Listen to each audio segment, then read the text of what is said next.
Welcome to Game Changer World. The man of the next 2-3 hours, Juni Underwood. How you doing tonight, sir? I'm doing good. I'm hanging in there, doing my best. Oh How are my you? goodness. Welcome. I think that's the first thing I want to say is welcome. I also want to say thank you to SRS Studios. The first thing I want to mention is the fact that they kind of moved up their time to It's help make this happen over here. So I want to super say safe. thank you so much to them. And Juni, thank you so much for moving and making a little time too. I appreciate you, man, and I want to give love out to the boys over there at SRS too. Thank you so much. Yes. I will send you guys a personal thank you later here once we get off air. So, Sweet. Yeah. Thank you. Of course. okay, let me give you a personal hello to all this. I want to give a little intro, let everybody know what you've done, and catch up anyone on what you have done that maybe they don't know. Okay. What a day. All right, man. Juni, settle down for a minute. I'm just trying to get my bearings and get underway too. So here we Good. go. Listeners, we have a very special guest with us tonight. Juni Underwood, hailing out of Philadelphia, Pennsylvania, 28 years old, and stepped into the squared circle for the first time over 5 years ago. Juni's trained under Speedball Mike Bailey, world famous cheeseburger, Mike Quest, and Sonny Defarge, amongst others. He's wrestled a total of 482 matches in his career across 23 states, multiple Canadian provinces, and over 100 promotions. He spread some love. He's a 3-time champion. Actually, there's more than that, averaging 122 days per major title reign. That number is climbing, and he is the current PPL Prodigy Cup champion, 142 days in running. His other notable title reigns that are listed: Excite 607 Anarchy champion, 56 days, and his longest title reign to date, the ETWA Tag Team Championship with Eighth and Promise as the Lost Boys, 168 days. Now, Oh, wow. Juni's first match at GCW was on April 6, 2024 at Effie's Big Gay Brunch 9. Since then, he's wrestled 28 matches with us, the top companies he's made the most appearances for outside of GCW. 880 Wrestling 32 times, CZW 19 times, Pilger Pro Wrestling, sorry Deppin if I got that wrong, 18 times, and Wrestling Revolver 16 times. Some notable stables and tag teams. We have The Lost Boys, Trial by Fire, and Smash and Burn. Juni's participated in 7 tournaments in his career, made it to the semifinals 6 times, the finals once, and won it. This is the PPL Prodigy Cup title tournament championship that I just spoke about earlier. Now, Juni Underwood has quickly established himself as one of the most dedicated and likable rising talents on the independent scene.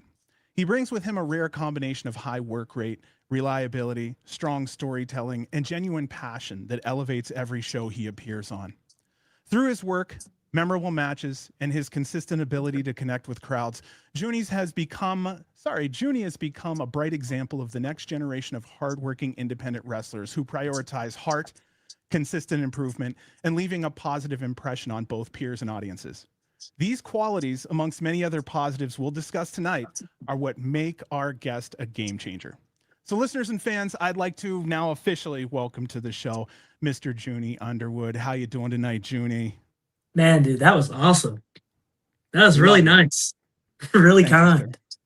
It's a lot of. I appreciate the time I'm sure you took to put a lot of that together. Wow, Team that was effort. awesome. Team Yeah, I'm sure. effort, no Yeah, I shit. know. I gave you some thoughts, but yeah, just getting there's a lot of that I did not say.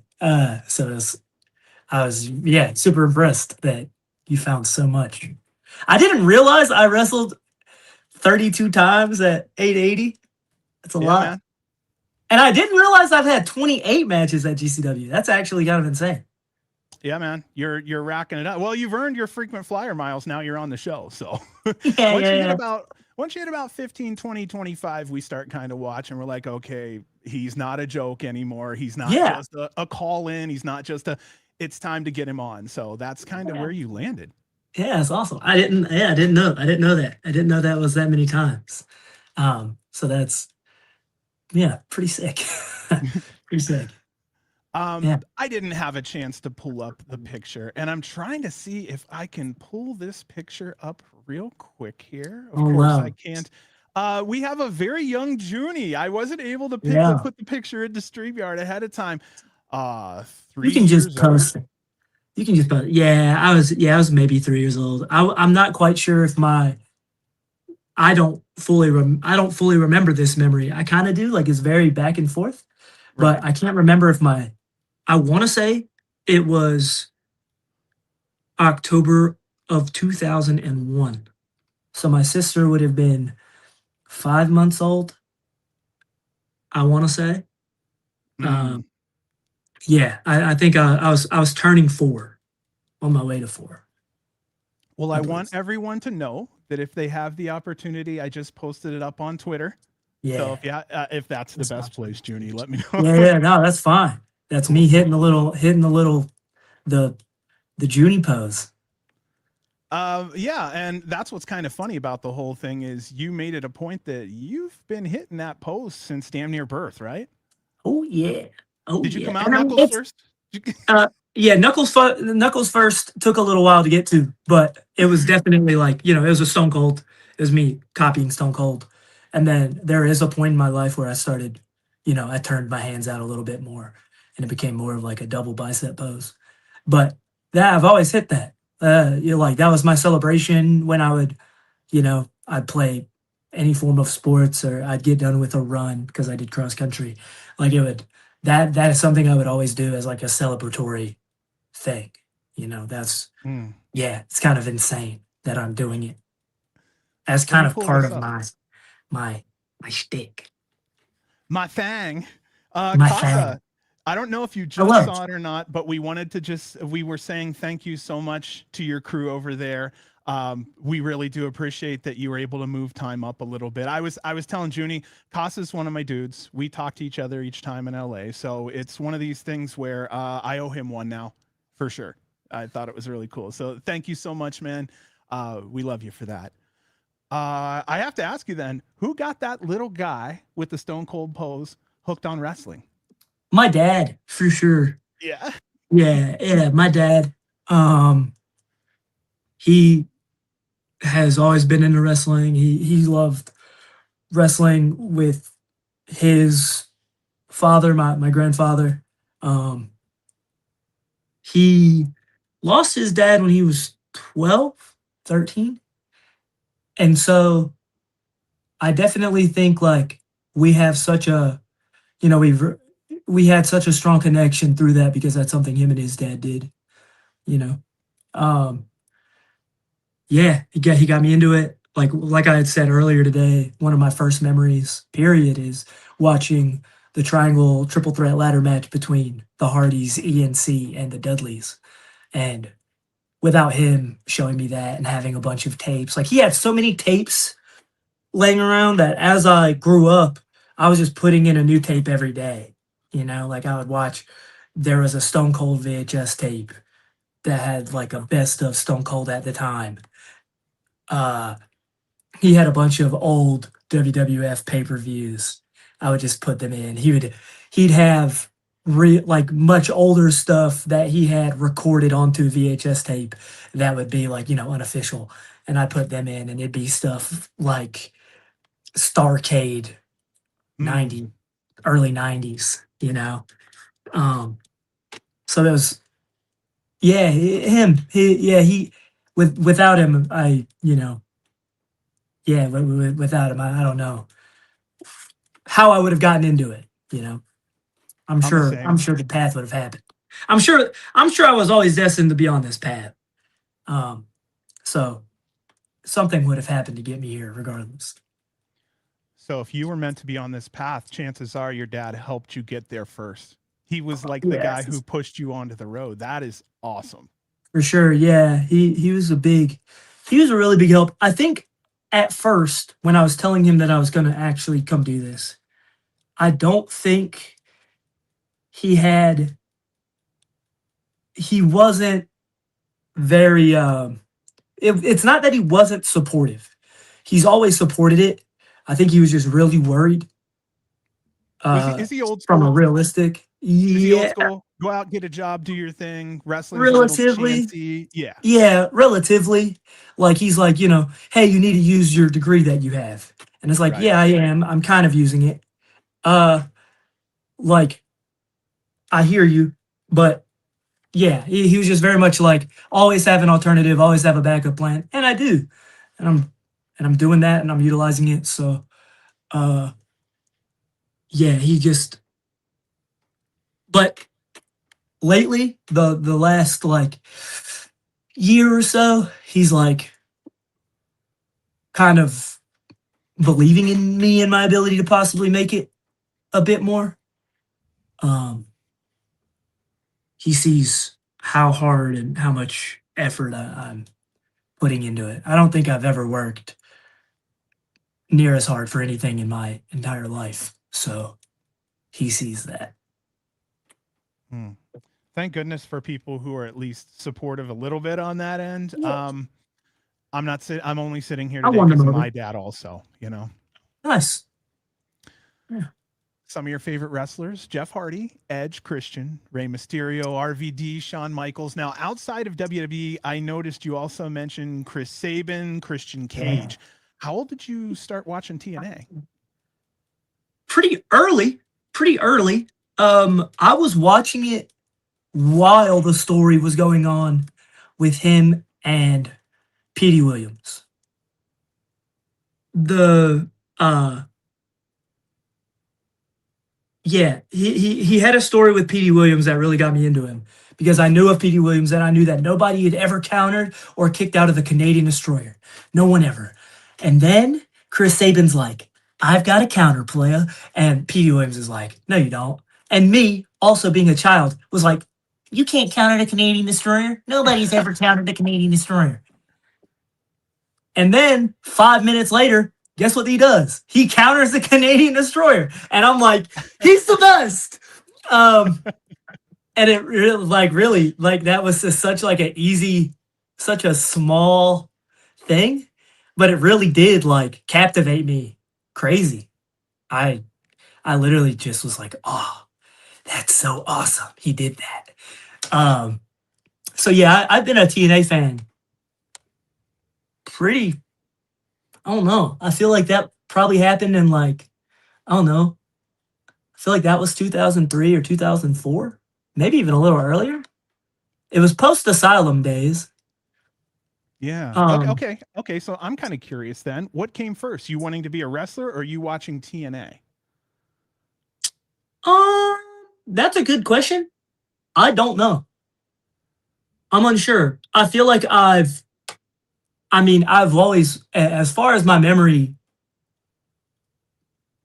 as far as I can remember, I've always wanted to be a professional wrestler. I'm not really sure when that started, but I do Right. know that, like, I do know that I definitely was like super locked in on saying it every chance that I could once I was watching TNA.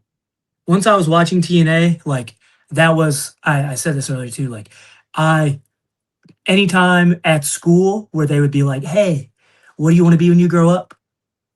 From kindergarten on, it was, I want to be a professional wrestler. I want to be a professional wrestler. I want to be a professional wrestler. Um, so that's, up until like my sophomore year of high school where I kind of got out of wrestling for a little bit. Yeah. You said there was bullying and whatnot, and it kind of Yeah. took you away, right? Yeah, pretty bad, pretty Yeah. rough. And realistically, like if any of that was said to me now, I'd be like, whatever. It completely rolls off the shoulder. But as a kid trying to fit in, not really, comfortable with my sexuality, not really comfortable with who I am behind closed doors, and then to hear people, say certain things, call me names, all because of this thing that I watch, all because of this thing that I like. I was very much a kid that I was very much a person that was like, if this is the thing that is getting me in trouble, I just stop doing that thing. Yeah. Just how I would respond. If this thing is causing issues, I just stop doing that thing. Very simple. Um, But being fair, that was your identity. So you had to basically strip down what you felt you were, what you felt you were going to be, and what you identified as. And you had to just basically go, well, fuck it, they don't like me. That's fucking terrible. I'm just gonna tell you up front, that's terrible for a kid to Yeah, have to go through that. it was really hard. It was really hard. And so, I think the whole journey of my life after that was really like almost like a movie of how do I get back here? Like eventually you do. Eventually I did. Um, Everything ended up really prepping me for this. And then I got into theater. And when I got into theater, all of the things that got to me, the words no longer affected me. Like I was going to do whatever I wanted to do. Theater really brought out a sense of confidence and self-acceptance and belong. Yeah. Wow. Yeah. Self-acceptance. Like it really brought that out and just allowed me to enjoy what I wanted to enjoy for whatever. And yeah, it definitely I love Emily J saying hello, welcome. Nice to see you. Gotta see you in GCW sometime soon. Much love. Yeah. Have been watching. We were even watching at in Las Vegas when we saw you come out here. So keep pushing. Nice. Sorry, there you got some random love come in, so I wanted to be Yeah, no, I love it. I'm appreciative. Yeah, MWG is great. We had a really fun tag match, me and Ricky Price versus her and my wife. Really fun match. That was for Bree Combination Wrestling. That was sometime a pretty long while ago. I can't remember. I get dumped on my head a lot these days. At least you can still smile about it. Give it that much. Yeah. I mean, it's awesome. It's awesome. Yeah, like, haha, I got dumped on my head this weekend. Yay! Like, right. Whatever. I'm still walking and talking and living, and I get to wake up beside my beautiful wife and go to sleep beside her. It's great, and I get to do what I love doing. And yeah, so like with theater and getting to do that and really diving in, and then Adam Cole. I don't know if he was on your list of people that you had said earlier. But him and Chris Sabin are like my top two. Because both of them really were my kind of inspirations in varying parts of my life, Like when I got back into watching wrestling, one of the first people that I watched was Adam Cole. I was binging everything Adam Cole. Everything Adam Cole and the Cruiserweight Classic. Those were the things that like I was locked in. I went back, like my introduction to the indies outside of like once I really started learning more about the indies, because I didn't watch a bunch of Adam Cole's indie stuff because I didn't really know much about the indies. And then when I decided, like when I fully was figuring out how to do this and learning the path, I was like, oh wow, the indies is insane. And then I was like looking and I was like, Adam Cole was on the indies too, like holy cow. And then I'm like, I'm going back and I'm watching a bunch of Adam Cole stuff. That all happened after I learned really like one of the first introductions to independent wrestling was Limitless Wrestling, which is hilarious because one of my now mentors was in this match. It was JD Drake versus Daniel Garcia versus Christian Casanova, now Carmelo Hayes, and Alec Price in a Vacation Land Cup match. That was like my introduction into indie wrestling. I just found it. It was like by accident. I like typed it in on YouTube. Where should I start watching independent wrestling? That was on Google. I Googled where should I start watching independent wrestling? And for some reason, the first thing that pops up is a YouTube link of Vacation Land Cup. I think 2020 or 2019. It was 2020 because it was during the pandemic. Like the fans had masks and stuff. Yeah. And it was just so awesome. So I'm watching that, and then I'm going back and I'm catching up on all of Adam Cole's independent stuff, his CZW stuff, PWG stuff, all that. The Like, wild shit. oh my God. Uh-huh. Yeah. Dude, he got me so amped up. Like, and so when I first got back into it, one of the first things I had looked up on YouTube, like my dad was asking me, my dad was like, "Hey, have you?" He was like, "Have you thought about watching wrestling again?" And I was like, "Yeah." Like surprisingly enough, yeah. Like I I don't know what stemmed him asking that question, but he did. And I was like, "Well, yeah, I've become a little more like comfortable, and I've thought about watching wrestling again. I don't really know where to start." And he was like, "Okay, well, you should maybe start here." He like sent me some stuff, and I didn't. I I eventually got there, but I didn't immediately look. I was definitely on my own time. Like I was gonna which is what happened. I was going to scroll across something, click on it, and that would eventually be what would, snowball. Yeah. And that's what happened. I was on YouTube, and it was a promo of Adam Cole, uh, Kyle O'Reilly, Final Battle 2016, I think. That's what I'm pretty sure. And it's that promo.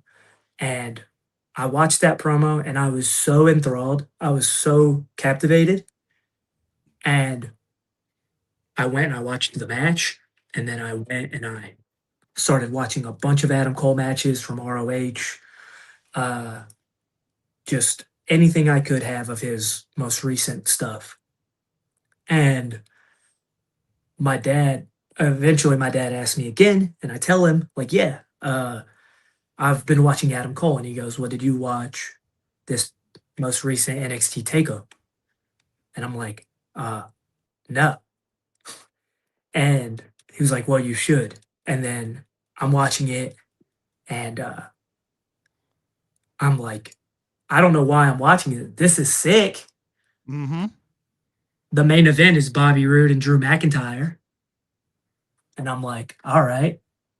Red Dragon was Right? on the show. Red Dragon was on the show. I was like, all right. I guess he knows that Kyle O'Reilly, like, yeah, I guess Kyle O'Reilly, that counts.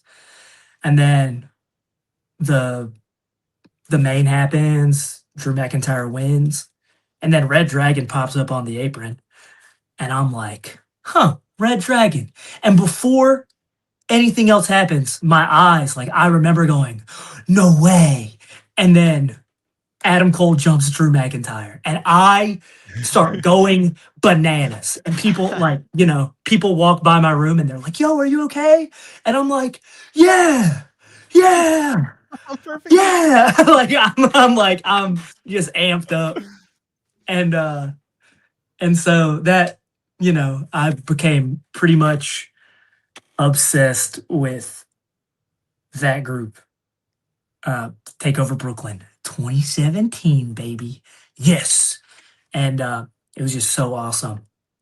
I was just so captivated, and so yeah, I was just so ready, and then fast forward to COVID, and then I had a conversation with a partner of mine at the time. Um, and she was like, "What is something that you always wanted to do that you don't feel like you can or could?" And I said, "I did always believe I was going to be a pro wrestler." And she had asked me, "Why not?" And I didn't have a good answer. And then I started coming up with a plan. And then eventually I started executing that plan. And here I am, a little over 6 years later of starting that plan. So yeah, all because of a peach Snapple, by the way. We're getting there. Okay, so you jumped pretty good. You got a hold of me. You got ahead of me here. I want to do something real quick. Okay. Like you were saying, growing up wasn't easy. The surgeries, I wanted you to talk about that a little bit because there was a 2-year period, and it seems like you're a very physical person, like a 2-year period where you really couldn't do much given your situation, correct? Yes. Yeah. Yes. So, I have a cochlear implant in my head, in my right eardrum, around like with, helps me hear. Um, it's not great. I don't have great hearing. Like if I do this, it just sounds like we're underwater. If you were to Yeah. talk right now, I could probably barely hear. Yeah, I can barely hear you, but I can. Luckily, there was a point where I couldn't hear anything out of this ear because my entire eardrum was taken out, gone. Mm. And The reason being was because at a young age, I was really bad at getting swimmer's ears. So it's part of why I'm not incredibly into, I love swimming, but I hate going underwater for long periods of time because I'm just so scared of developing another ear infection. But anyway, those ear infections created a cholesteatoma, a tumor that wrapped around my eardrum and got to the point where Oh my it was gosh. wrapping around my eardrum and starting to dig into the bone outside of my brain. Oh, yeah, it It was was in there. yeah. If we'd have waited another 3 or 4 months, like It was going in the brain. I'd have been toast. Yeah. Yeah, I'd have been beat Oh my street. gosh. That I didn't just happen. I had to ask you about that because the next part of that story I thought was fantastic. You took that time off, and then you know what? Boom, I'm picking up cross country. And then Yeah, I you picked up everything. qualify for state your senior year. So Yeah. while How did you know everybody that? else, How uh, did you learn this? also, this is where you said your core philosophy was formed that the mind was stronger than the body. Um, Yes. I'm guessing you still live by that, correct? Yeah, I do. Yeah. It's You go to pretty. Appalachian State University for graphic design. What pulled you towards graphic design initially? Well, I love comic books, and initially I wanted to be a comic book artist. That is not what that program was about. Yeah, you were for CAD, right? For like building buildings and stuff. Is that what you were kind of more when you jumped into courses? When I jumped into courses, it was like a bunch of like digital design, like for like commercial, like Yeah, yeah. billboards and things like that. And like that's just not me. Like I don't care about designing a small Apple logo. And granted, of course, they make lots of money. Whoever did that made a lot of money. But like, that's just not what I was invested in. It's not what I wanted to do. I wanted to be I want to be a comic book artist. That's what I initially wanted to do. And then uh, that program that I was in did not, that wasn't what was happening. So um, I ended up hating it. Yeah, Appalachian State University, class of 2020. Um, and it was super, yeah. Uh, and I had a lot of great friends that came out of there, you know, um, from that program. So I am very fortunate that I ended up there first. I started there and I made a lot of friends that stayed my friends throughout college. So I'm very appreciative of being there, but it's just not what I wanted to do with my life. And then I talked with my mom. I had a conversation with my mom, and this was my sophomore year. So I did the whole freshman year of it. I did the first half of my sophomore year doing it, and I just was like, "Mom, this is not it for me. I can't keep doing this." And she was like, "Well, just try some new stuff, see what happens. That's what this is for. Like, you know, you're not locked in to anything. You're not dead. You're not You're dead. not dead. Life still continues. Yeah, you're another day above ground. It's a good day." Um, and yeah, she was like, "Just try new stuff." And then, yeah, You got thirsty. I That's got thirsty on a Friday morning at 3 a.m. I could right. not sleep. I could not sleep. Um, and I was like, I love Snapple. I love peach Snapple specifically. And I go upstairs to get a peach Snapple at 3 a.m. and the night assistant is still there. Night assistant duty ends at 2:30. So I want like that. She was supposed to be gone 30 minutes ago. She's still there. I walk past her. She's still there. That's something that crosses my mind too. As I'm walking past her to get the Snapple, I'm like, she's supposed to be off like 30 minutes ago. She's still here. And I grab the peach Snapple. I walk back to her desk and I'm like, what are you doing? Like, why are you still here? And she's like, I'm watching this musical that I'm auditioning for tomorrow at noon. And I'm like, wow. And she goes, yeah, you should audition. And I just look at her like, sure, right, yeah. Right. And I go, yeah, I don't do that. And I like walked away. And then I remember the conversation I had with my mom all of 6 hours prior. And I'm like, dang, okay, I guess I got to turn around. So I turn around and I walk back up to her and I ask her what I need to do. How do I, what do you suggest I do? And she tells me, she's like, hey, you need a 60-second monologue and 16 bars of a song. And I'm like, can you tell me how long 16 bars is? Because I have no idea what that means. And she goes, oh, roughly 30 seconds. Roughly 30 seconds of a song. And I go, okay, where should I start? And she goes, well, do you like Disney? And I'm like, yeah, I love Disney. I have a Disney DVD collection. Yep. Sick. And she goes, maybe start there. There's a lot of Broadway musicals with Disney, with the Disney IP. So I go down, I grab Aladdin and I put that in and I go to Genie's monologue and song and I start writing it down. And I stay up that entire Friday. Like I ended up not going to sleep. And then, because mind you, I had roughly 36 hours to figure this out. Yeah, right. Nope. It was 3 a.m. on Friday, noon on Saturday.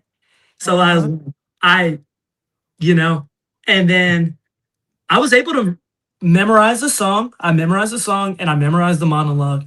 And like, by the time I went to sleep Friday, I ended up falling asleep at like 4 p.m.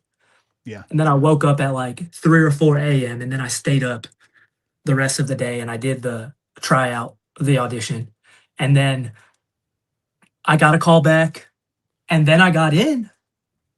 And then it just was like, wow. And then I got into theater. Like it really just continued spiraling. And then through theater, I became more accepting of myself and who I am. So it's like really insane that like if I didn't go up and get a Snapple at 3 a.m., who knows what my life would have looked like, which is just that's just so funny to me. It's really silly. If your mom didn't spend the time to stay up with you and care to help you is another one too. Your mom and your dad have actually both tried to kick you onto the wrestling road in their own way. they did. Yeah, they did. So you have to blame them. If they ever say don't do it, you have to say, Mom, you kicked me on there, and Dad, you put me on that road too.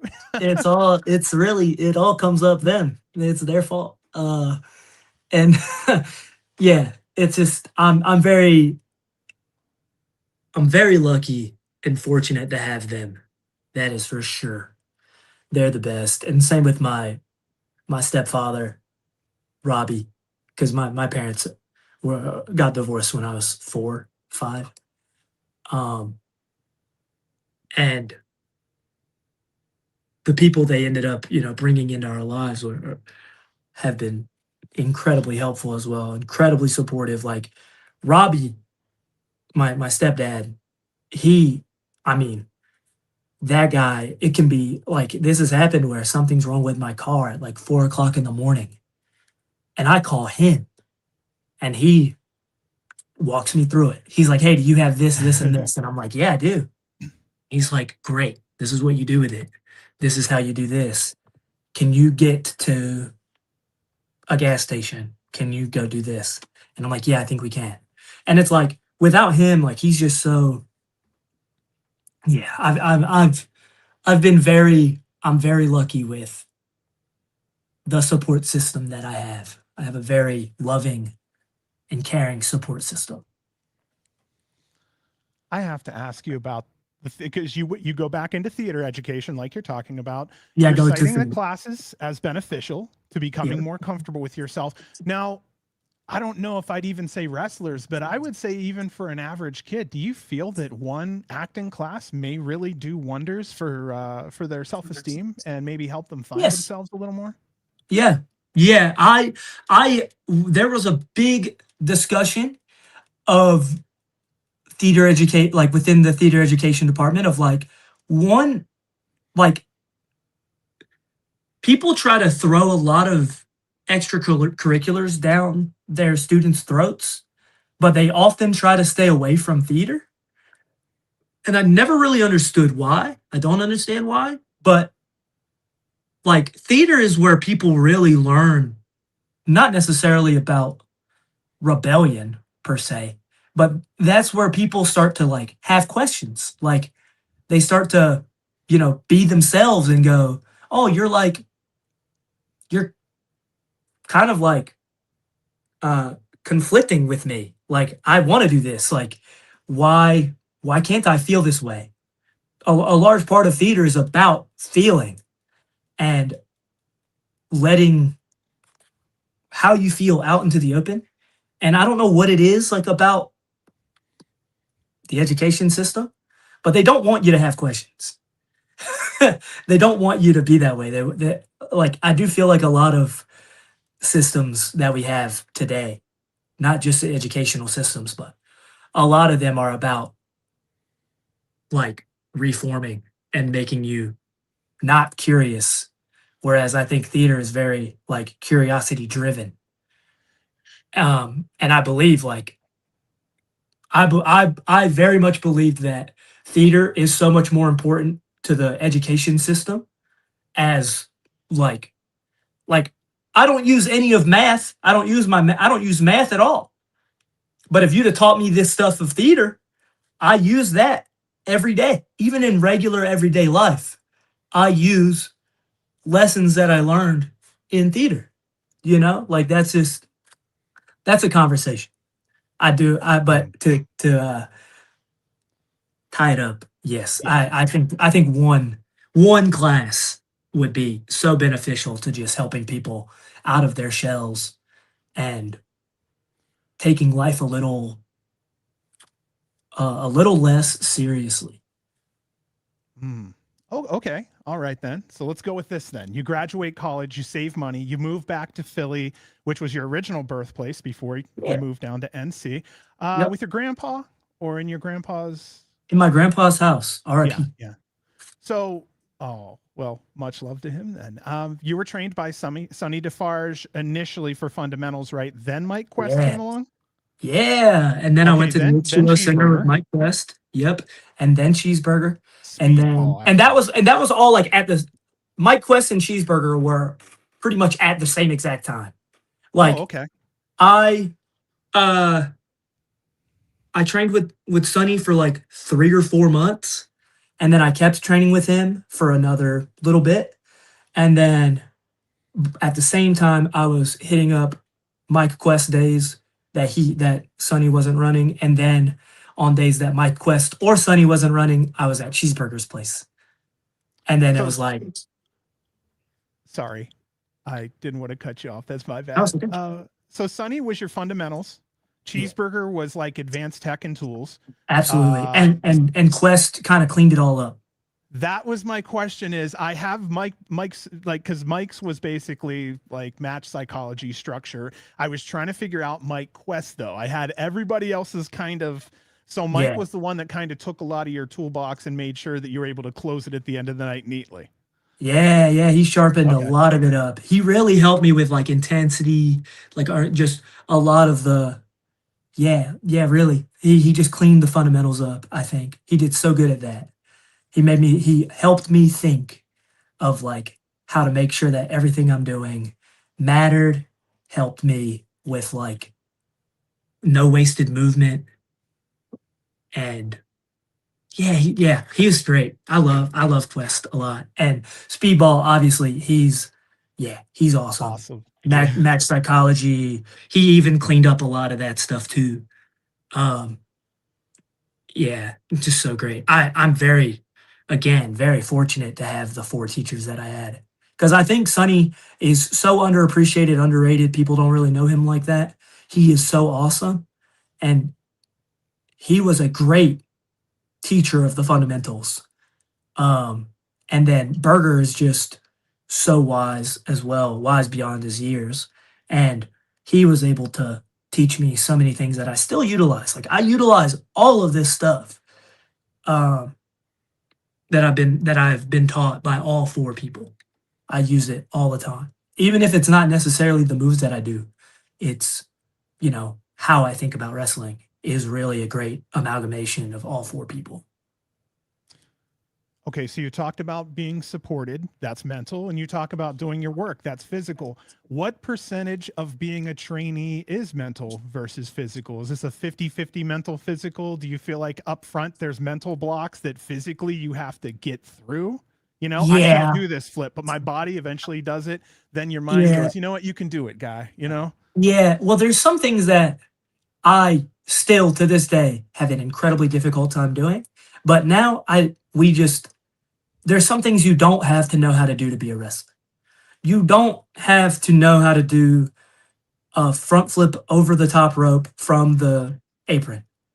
My body just does not like that. I don't like doing it.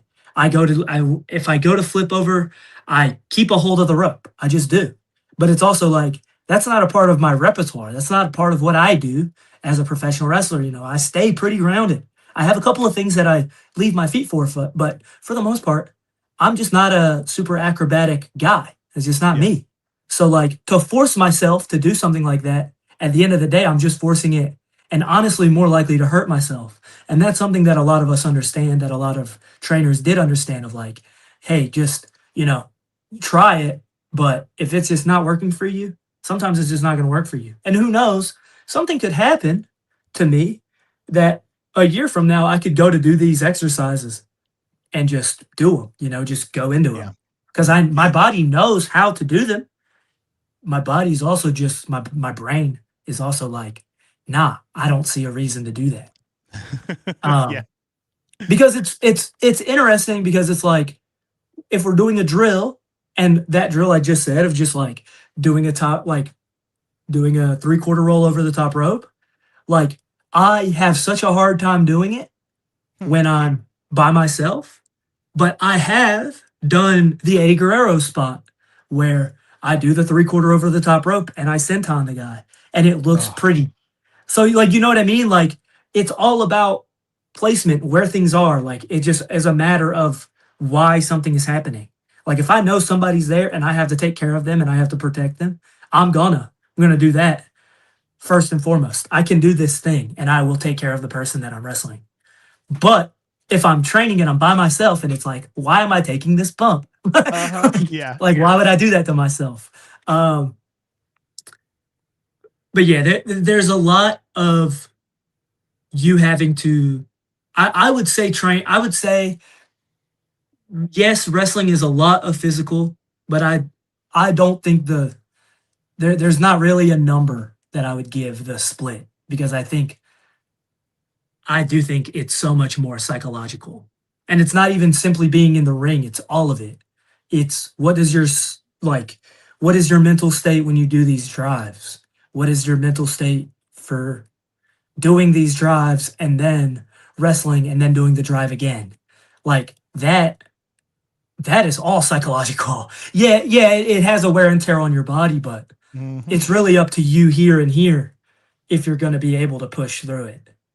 Oh, I don't even want to ask you what the drive home after a shitty match is like, because that has to be, exactly. So, I mean, you might have been in the ring for 10 minutes, but you're behind the wheel for 9 with your own mind. Then you've got to go home and sleep on that shit. Yep. You know what I mean? And And so I always ask that question, and I honestly know the answer is probably like 80% mental and 20% physical, because there's just a getting out of the bed every morning, there's going to sleep, there's trying to get a deep rest without waking up from soreness. I mean, I've seen so many of you guys living on naps, it kills me. Oh yeah, a lot of the weekends, that's me. That is Yeah. me for sure. Cause I'll work Friday morning. I'll get off early if I need to go and travel, or maybe I'll not have that Friday and I'll leave Thursday night and I'll drive. And like, yeah, it's like, let's say, for example, I just did this, like drive to Ohio, 10 plus hours. I get there at 3:30, 4 o'clock in the morning. I wake up around 8. I'm at the venue at noon. I stay there the entire day. I don't leave the venue until 11 p.m. I get in the car. I drive 12 hours to Atlantic City. Like, yeah, Yeah. it's, you just do it for, you do it for the love of the game. And that's a thing too. It's like, we do all of this driving, we do all of the outside stuff for 7 minutes, 10 Mm-hmm. minutes. Mm-hmm. Sometimes that 7 or 10 minutes is just in a scramble. Like, we do 3 things. So that's our time. Like, that's why I do value, like, I tell anybody, I'm like, it doesn't matter what you get to do in your match, you do it with all your heart. You do it with every bit of fiber and energy that you have, because that's what you should do. Like, we shouldn't give 100% when it's easy to give 100%. You give Mm. 100% regardless. You give 100% when it hurts. You give 100% when it's sad, when it's hard to do so, but you give it your best regardless. Whatever your best is, you give that, because you're going to gain more respect that way. Like, that's just how life goes. Like, you do the best with what you have regardless. I know this question. I know this answer. Were you always Juni Underwood, or were you under any other names as a wrestler? I was a butler boy and a camper, but as a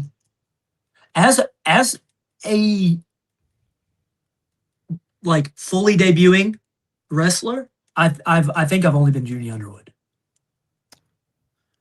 I was curious about that one. Okay then. Here's one Yeah. for you. The Cradle Flare, an ode to Chris Sabin's Cradle Shock. You have a Yes. fire tattoo. You seem to be drawn to fire. I love it Yes. too. What is it with fire for you? Yeah. It's always been something I've been very infatuated with. When I was a kid, I would draw a lot of stuff with fire-oriented characters. I was always drawn to fire-oriented characters like Zuko from Avatar: The Last Airbender, Pyro from X-Men. I just love, yeah, I love the element. The element made a lot of sense to me. Um, Even through Pokemon, you had fire. I saw your yeah, deck. I shouldn't yeah, have I said that haven't, way. I saw your deck. I yeah, saw your choices. Yeah, you had a yeah, complete fire deck. yeah. I got a lot of fun. Yeah, I've had a lot of fun with fire. Yeah, like usually all of my starters are fire Pokemon. Uh, typically, my favorite Pokemon's Gengar, but uh,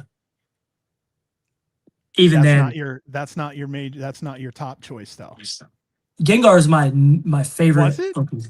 Yeah, Oh, I Gengar is thought my it was favorite. okay, Gengar go is my ahead. favorite Pokemon. My top three is Gengar, Flygon, and Umbreon. And then after that is all like fire types, like Infernape, Incineroar, Blaziken, Charizard. Not in any particular order. But Entei is like my favorite legendary as well. I love Entei. Um, but I've always been super drawn to the element and that concept. And that's why like my first moniker was the Firestarter, the friendly neighborhood Firestarter, which is a Spider-Man reference. Because I think I saw earlier somebody asked me what my favorite comic was. Um, that answer is Spider-Man. There it is, Um, guys. I think that was a pretty long while back, so no idea if they're still in here. Um, but yeah, I've just always been drawn to it, you know? I think the element fits me. Like even my zodiac sign, which is Sagittarius, which I have on my forearm right here. Same. November 28th Sagittarius. here. Nice. December 6th. Oh, Um, Sagittarius is a fire sign. Like, you know, whatever. If you believe in it in that stuff. Um, but yeah. Um, yeah. I've always been attracted to it. well, so have I. And I maybe this helps, maybe it doesn't. When I was a kid, I loved candles. I love flame. I love fire. When like my uncle or my dad would light a fire, I just sit by it. You know what I mean? Just sit there and Yeah. chill. Um, I love street lamps, all the way down to the light on a alarm clock. So I Oh really wow. looked deep on this. I looked deep on this. I always had problems sleeping when I was a kid. Know what's funny? I always found comfort in whatever light there was in my room or outside my Yeah. window, and that's what kept me going.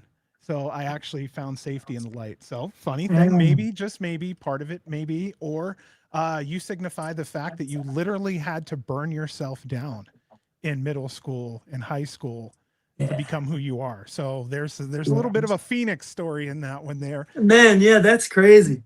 Random. I used to make candles. I still can, but I used to make candles. I do too. Yeah, real I easy do to do. now. I do now. Real easy to do. Yeah, I do. What kind of candles? Did you do like max wax melts or did you do like Yeah, jar yeah, candles or just like little wax melts and like we had like a fun um there was this website that we could get wax for like really cheap. Mhm. I'll have to Yeah, find it. It like was candle super easy. science or one of them Yeah, that's candle science. Yeah, we did yeah, candle it's science it's one and of just my had some suppliers. little just some nice little, you know, had some nice little cups that were good with the wax. Um, it was really easy to do. I mean, if you can Yeah. follow directions, it's really easy to do. It's usually smoke, turn on some music late night and play with hot wax. That's That's awesome. literally it, man. That's it's like it's a great way to sit there and just get lost. Because you're right. I mean, once you hit a certain temperature, that's when you put in the scent. You stir it for so long, you Yeah, pour it. It's not hard. It's more it's fun. not. It's a meditation. I think might be a Yeah, for good sure. way to put it. Sean, one of our listeners had a question. He said, "I love the song you use in GCW, Falling Apart Yes, by Zebrahead." He said it yes. reminds me of SmackDown versus Raw video games. That's How where did it's you from. just that was it, huh? It is from that. Yeah, I mean the it's from the first SmackDown versus Raw, but also it's from Day of Reckoning 2, I think. If you played the GameCube game, because that's what they coincided, like they released the same year. But on Yeah. PlayStation, for some reason, it was SmackDown versus Raw, and on GameCube, it was Day of Reckoning 2. Hmm. Um, but I chose it because I mean, it feels like it fits the mischievous theme, you know, Hmm. like that's kind of my whole point. It's funny because lately I was I have a custom theme that was recently made for me, but trying to get it played at GCW is just some things keep happening where like that's not what's been Oh, played. It just keeps playing that my that sounds like a falling Brett apart. issue. Yeah, whatever. It happens. He's busy. He's busy. We say. Yeah, who cares? It's cool. Like time happens. People like the song. Like regardless of what song comes on, the fans are excited. I'm gonna make them excited. I'm gonna come out with energy and I'm gonna do my thing. So, but I because either song works for me. Like I love Falling Apart. I don't I don't really use it anywhere else now because I've already kind of you know Established it. Yeah. I've already swung it to I've already swung all the other spots to the custom song. But so if I just so happen to get to hear it at GCW, sick. If I come out to the different song, sick. Because the biggest reason I wanted the custom song is in case GCW ever does go non-copyrighted music, I already Uh-huh. have a I already have a leg up. That was kind of the thought that Brett and I had, where it's like, yeah, this song is really cool, but if something happens and we start needing Uh-huh. non-copyrighted songs, then I mean we got to start over in terms of our entrances anyway. Um, But yeah, Dude, that was it. it's wild. I actually tell tape trade like the old school tape traders and stuff, you might want to get electronic copies of GCW now, because if it does get purchased by a larger company, number one, the music's gone. You're never gonna hear Effie come out to Yellow Brick Road again. That shit ain't happening. It's just like old ECW. You need to get the old footage to actually get the real footage, like real music. Hello. Was that me? Nope. Can you hear me? Yeah, you like. I just hiccuped for a second, huh? Yeah, it's okay. Okay, cool. Let's get rolling here with what was one of the best pieces you'd gotten from a veteran? Best pieces of advice. I don't know if this is me.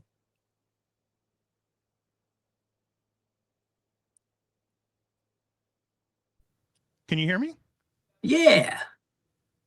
That is so weird. I can't tell if it's me or you. Do you No, know? I can't believe it. That is so weird. Weird.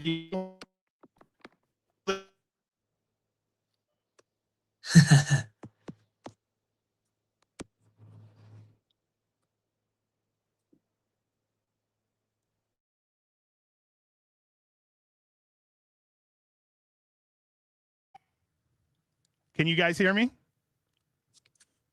Can you hear me? Are we good? I can you hear me? Oh my gosh. Yeah, can you hear me? Yeah, I can hear you.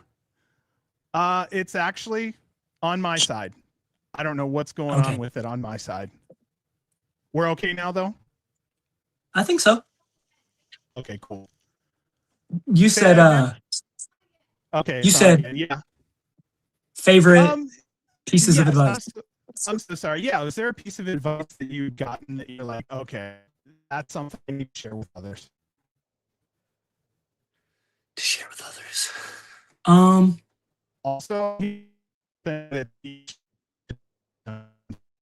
so Sorry, you just skipped crazy style again. wow. I'm so sorry. I don't know what's going on. It's okay. All right. Huh. Try that last part again. Yeah, I was just wondering if there was the best piece of advice that you've gotten from a veteran wrestler you'd like to share with others. Yes. I thought you said something else right after that.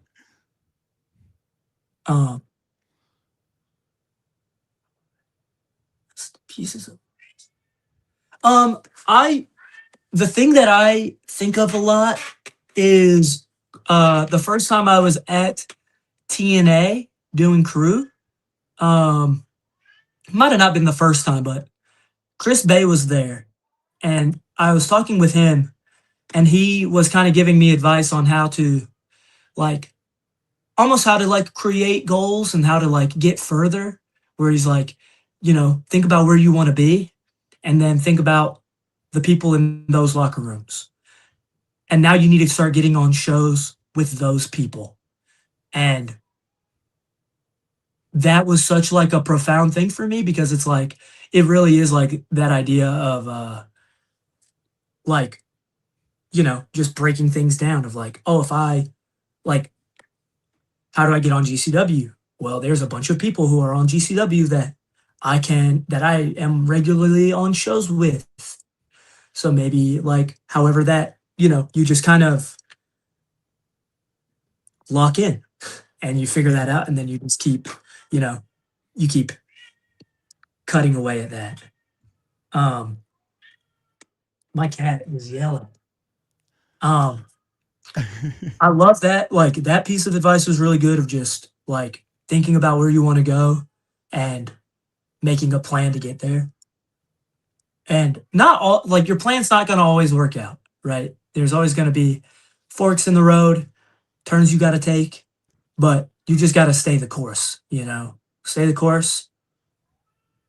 And eventually like you're going to achieve your goals. Like I'm here now, I've had 28 matches with GCW now.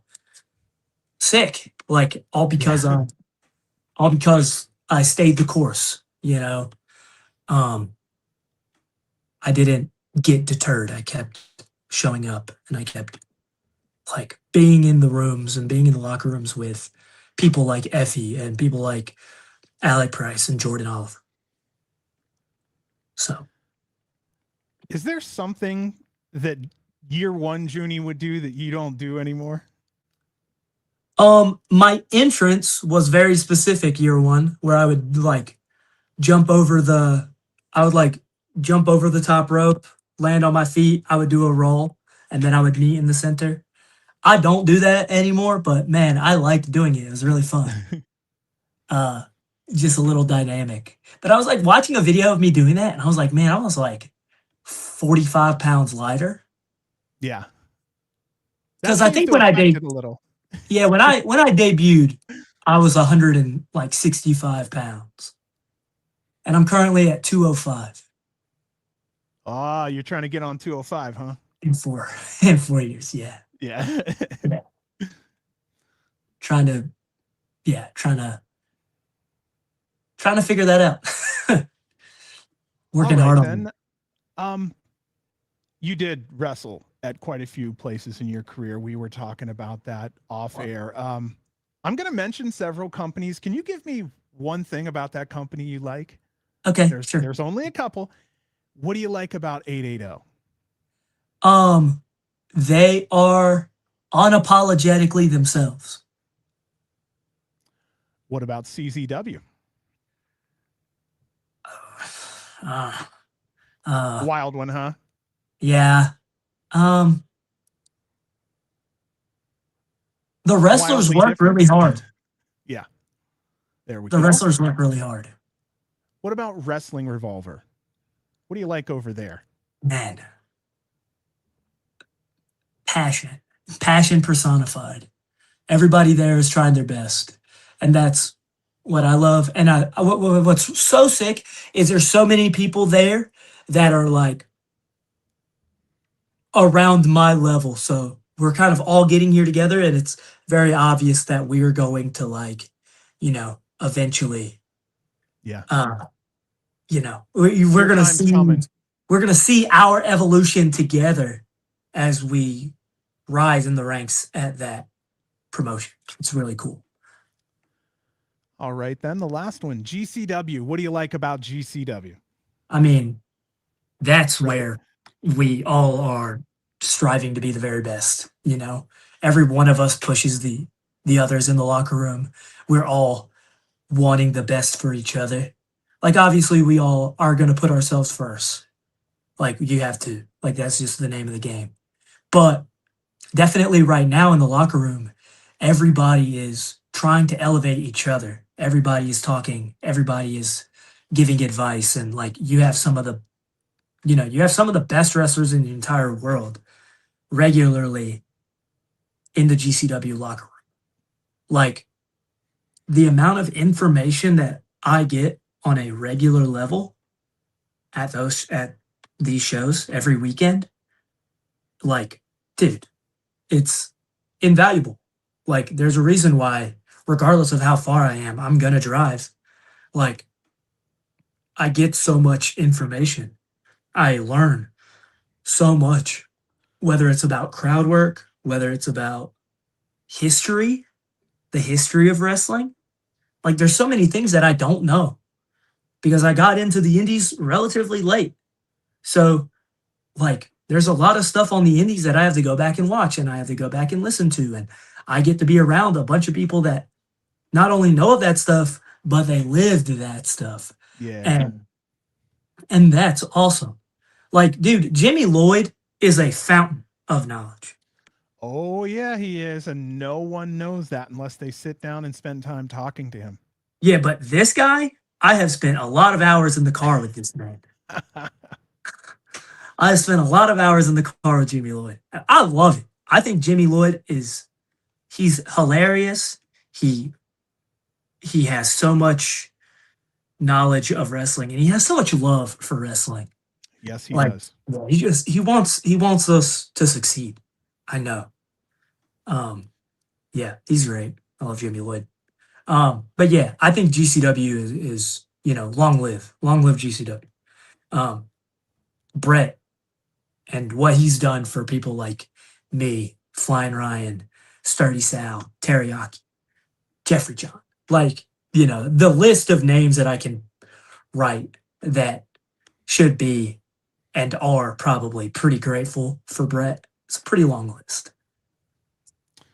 How did you find GCW or vice versa? Um, Speedball had, like, I knew of it once I'd started training. I learned of it pretty fast. I had watched some of it before I had even moved up to Philly. Like, they were GCW was a part of the studying once I Yep. was catching up on. So obviously there I had already known of Jordan Oliver, and I had already known of um like Nick Wayne, and etc. And so there was a when I started training with Speedball, there was a JCW settlement series thing going on, um, coinciding with like a Nick Wayne birthday show. And I'd already wanted to go, but whenever we saw him, he was like, "Hey, y'all should come to this." And then we did, and then that kind of we were able to talk with like Chad a little bit and get closer to helping out with ring crew. So then we were like, I was pretty constantly doing ring crew for a while, and then I would drive with Marcus Mathers. Like, I would drive Marcus Mathers to shows and like um pretty much all that. I was doing GCW crew before I debuted. Um, I think the first time I did GCW crew was June or July of 2022, Mm. and I debuted September 5th of 2022. That's freaking awesome. Yeah, I'd done a lot. I'd worked with and went to a lot of GCW shows before I finally got an opportunity. Uh, in the ring, who do you think's brought out the most in you at GCW? At GCW specifically, or just Yes. a person that is there? Yeah, specifically someone at GCW. Okay.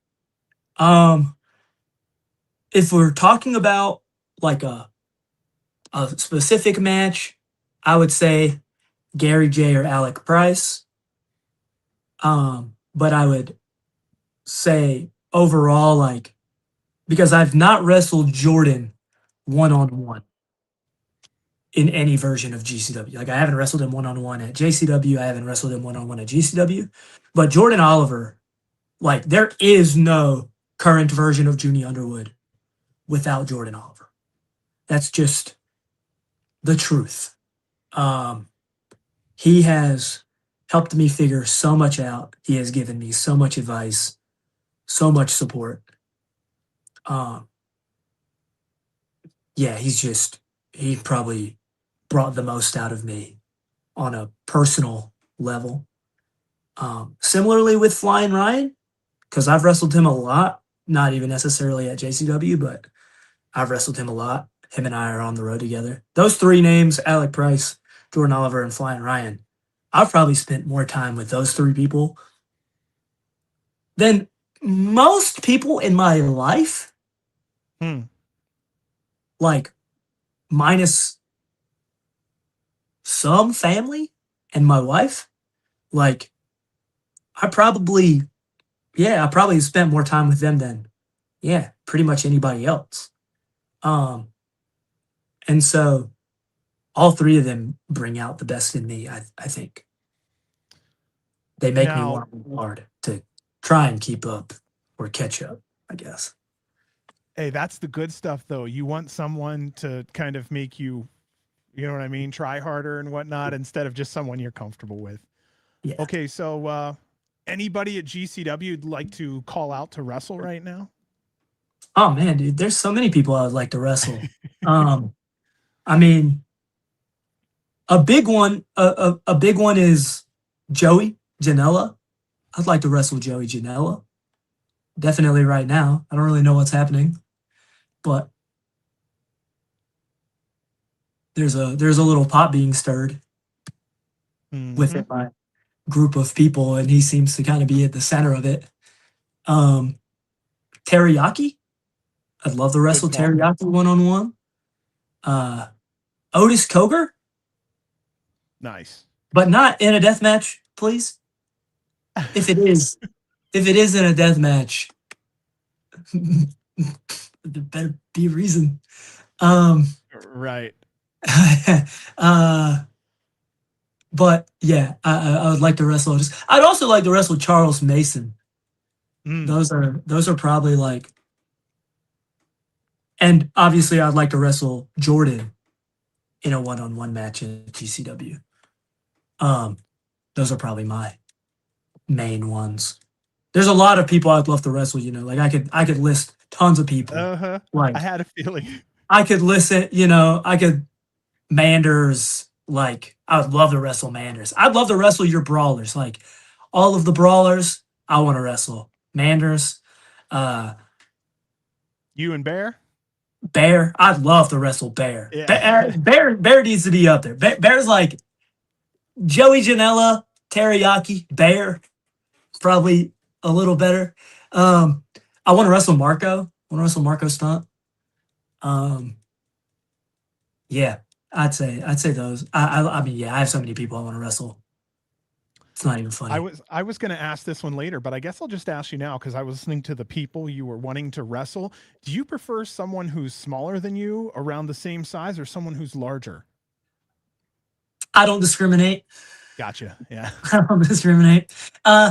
It all changes the way I wrestle. I think I'm really good at all styles of matches.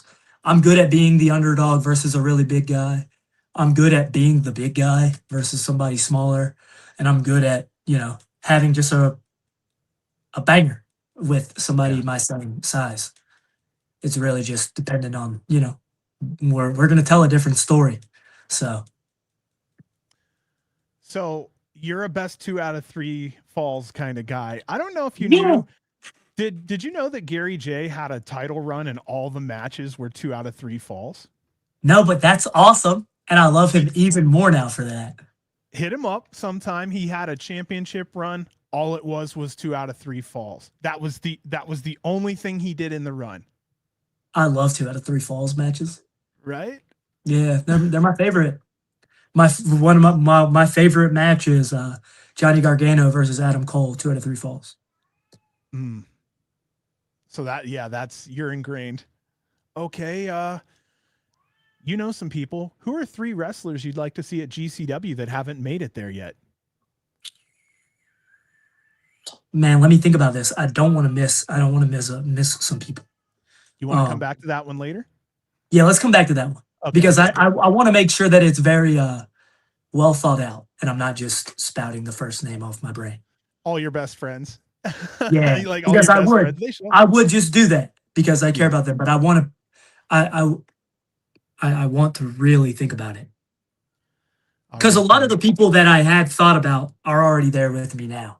So now it's really, it's diving into those other people. So let's say you got signed to a WWE contract, Juni. When you get to sit down and talk to one of the big guys, they're going to say, what did you learn from working at GCW? So I'm kind of curious, what do you feel that you brought away from working at GCW? Okay.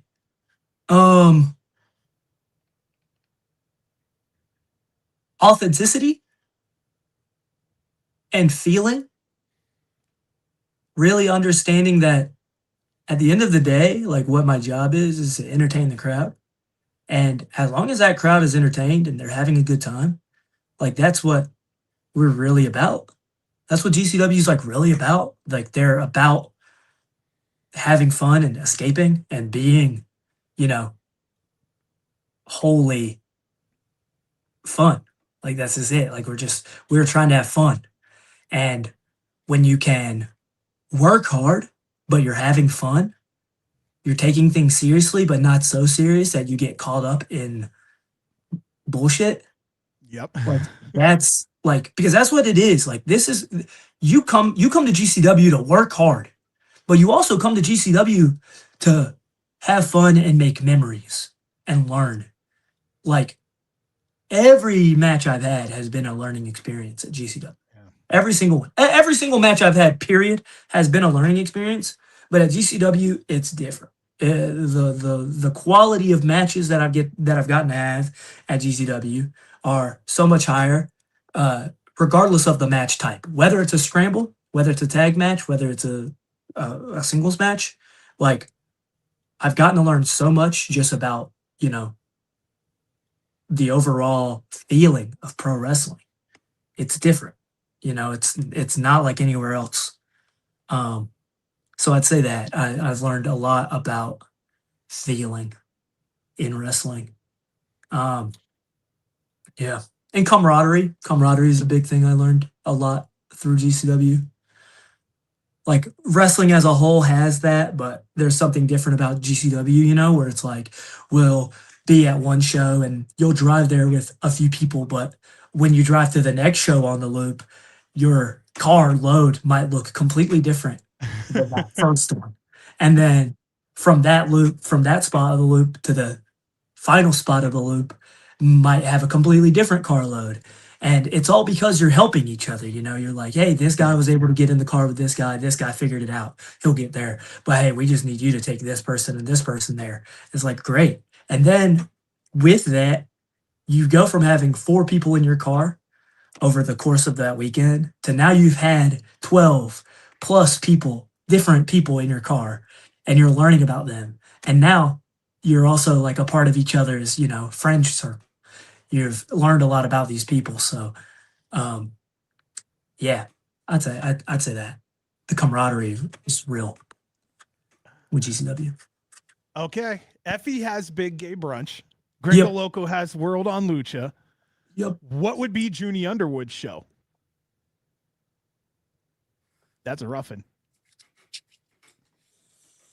Would you have like maybe a comic book themed kind of show where everybody has to dress up as their favorite? Oh man, dude, that would be awesome. I would probably do something more of a like a mystery vortex type show. Call it like, I don't know, like the mischief vortex or something.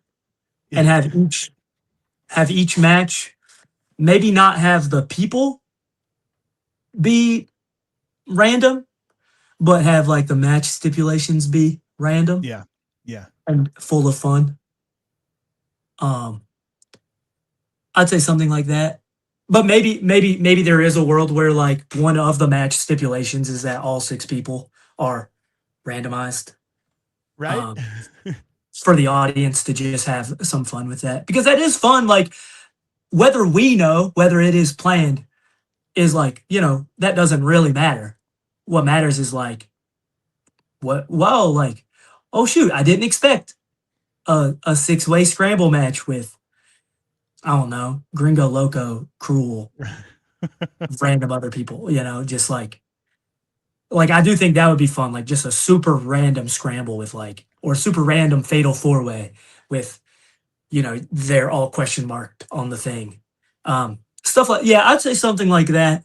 Very like mischievous and tricky atmosphere and aesthetic. That'd be the vibe for me. If we were able to do like a tunnel, that'd be really cool. Like an old school TNA tunnel. The lit tunnel, Yeah. put a little smoke in there, make it all. Yeah, and they come out of the tunnel and that's how, oh! Yeah, that'd be fun. Telling you, we're shaping the show right now. We're shaping it. I got it. Okay. I got it all figured out. I wanted to offer, did you want to take a break? Do you want to go a little longer? It's like a 3-minute break. You're good. I'm chill. Okay. Whenever you want to take the break, I'm good. Okay. I've got another series of questions here about traveling on the road since you were talking, so we could just keep rolling. Yeah. Sounds great. All right, cool. So you've got 8 hours to travel on the road. We're pretending. Yep. What's in your bag besides your gear? You said pretending. Right. I don't have to pretend. I do that every single weekend almost. Usually my Switch 2, clothes, really it. I don't take a bunch of crazy stuff. So depending on the mood, depending on the time, I might have a book Like I might have a graphic novel that I was able to pick up. I recently got into grabbing some graphic novels and stuff from the library. Like I found there's a library like 5 minutes away that also have you can check out games too. You can check out games and you can check out Oh, hell yeah. a variety. Yeah, so I've got a bunch of games that I've picked up that I've played a little bit of. And it's cool to play them. It's cool to check them out because then it's like if I like them, I'll buy them. Like there's this game called Outer Wilds, which is like the game is so cool. It's very unique. It's all about what you know, and it's based off of there's kind of like a time loop type thing where you have the ability to beat the game within this time loop, but you don't know all the information. So like Oh, yeah, sweet. So it it's builds and really you have to kind yeah. of go back You and could if you know, like if you were to look up, hey, how do I beat this game on the first time loop? You can. You can beat the game in 22 minutes. But it's like the whole point of the game is to learn all of these things. And to get all of these answers. So yeah, I ended up buying that game when it went on sale on the Nintendo eShop. But I wouldn't have done that if I didn't play the game from the right. library, you know? So that's something that's really cool.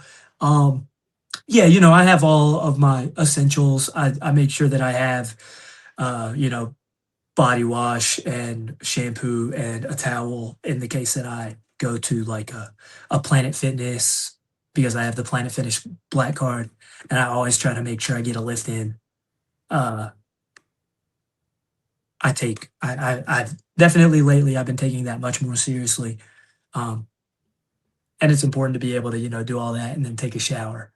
Uh, but yeah, I try to be very minimal, and a big part of that practice is like definitely now that I'm starting to like kind of fly myself to places and I'm trying to fly myself to places as inexpensively as possible.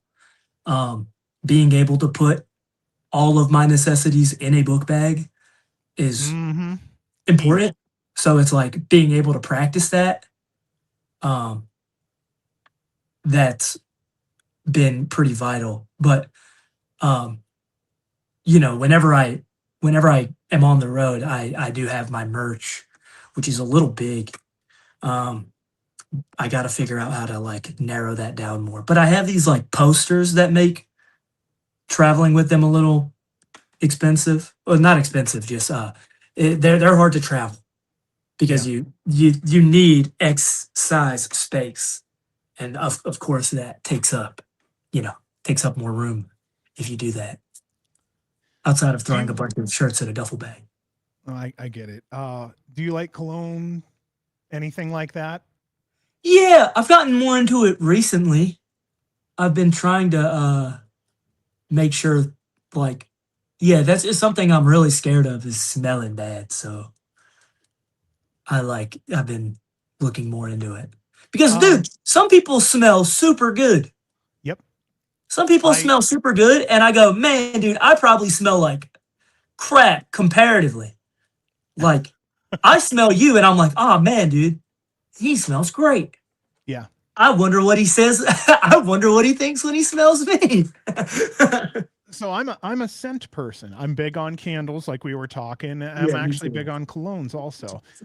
One time, and this is just a fan experience, but there was a wrestler who, before he went out, he took and put lotion on his hands, and it just so happened to have a little bit of like a nice floral smell to it. And when he went and like hit five with everybody's hands, we could like smell this like amazing freaking smell, and we're like, holy shit, he smells good. Um, it's not, I wouldn't be against it. And if you're actually looking into doing it, there are a couple websites where you can get like $5 little things. So you can try like all the good ones without having to spend $200. Hmm. So I I'm recommend looking- that a lot. I could tell you later, but I recommend that because that's how I actually found my signature scent. I had to go through like 50, 60 cents to find the one that really matched me. Hmm. You know how expensive that would be at $200 a bottle. You know what I mean? Times 60 Yeah. different cents. So, yeah, especially as a married guy, you're getting into that age where you're like, man, I want to smell good. I want to look right. I want to. Hell yeah, man. Yeah. Yeah. Okay. Regarding like eating and drinking, do you pack food from home to maybe save some money? Yes. Yeah. Well, I'm very fortunate. My wife is a pretty good cook. So she's super on top of meal prep. Sometimes we get away from it, but usually like she's really good at it. So I'll try and have like, maybe 2 meals packed with me that I can eat. And then, like typically it's like I'll have a lunch and then I'll have dinner with the boys. And then I'll have lunch, then I'll have dinner with the boys. That's kind of the vibe Nice. I'm at least trying to go for. Because that is something that's fun about the trips. Like, yeah, you want to save money, but sometimes that going out and having some diner food or whatever, it's like a bonding experience. So I like being able to at least do it once out of the 2 per day. So you're smart. You figured it out. You can eat healthier and a lot cheaper if you go that route. Uh, Yeah. okay, just for fun. The trip's getting ready to start. You're hitting the gas station. You fill up the gas. You fill up the gas tank.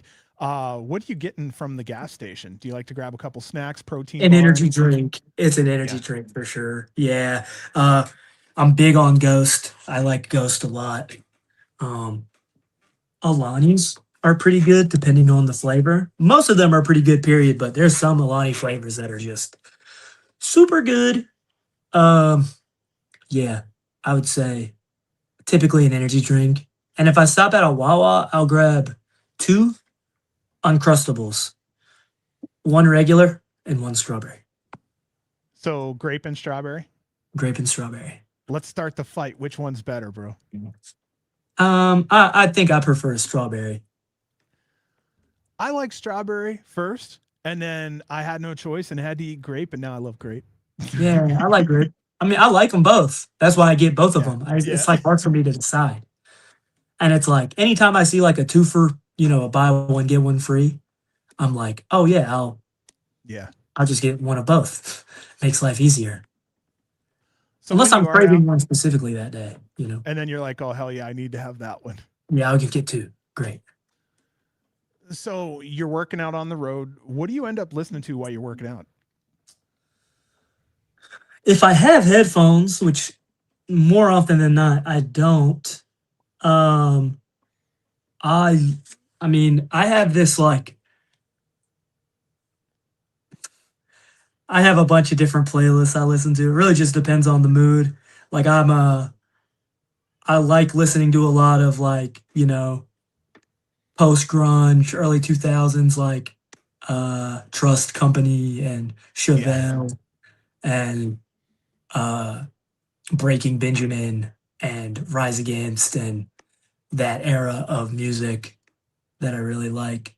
I'll have that, and then I'll also have like melodic grunge, which is like Lil Peep and like Juice World and a variety of other people within that genre and topic.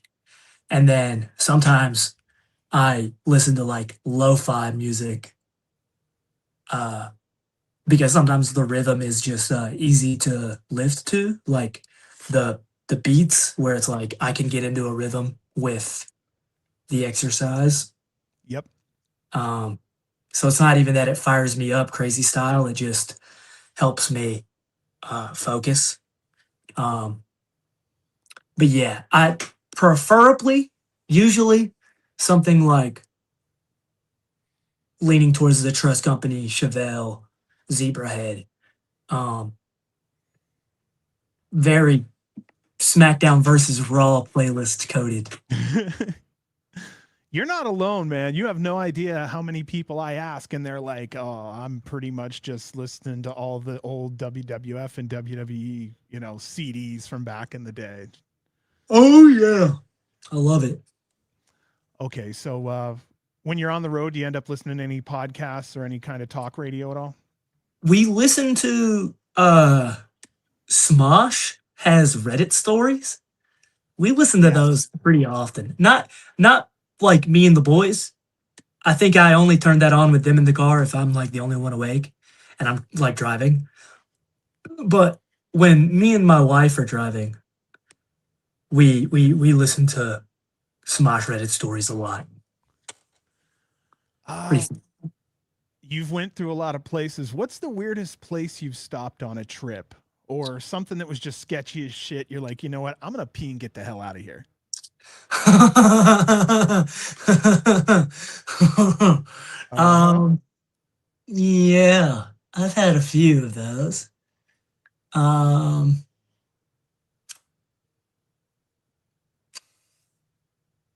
Possibly Detroit.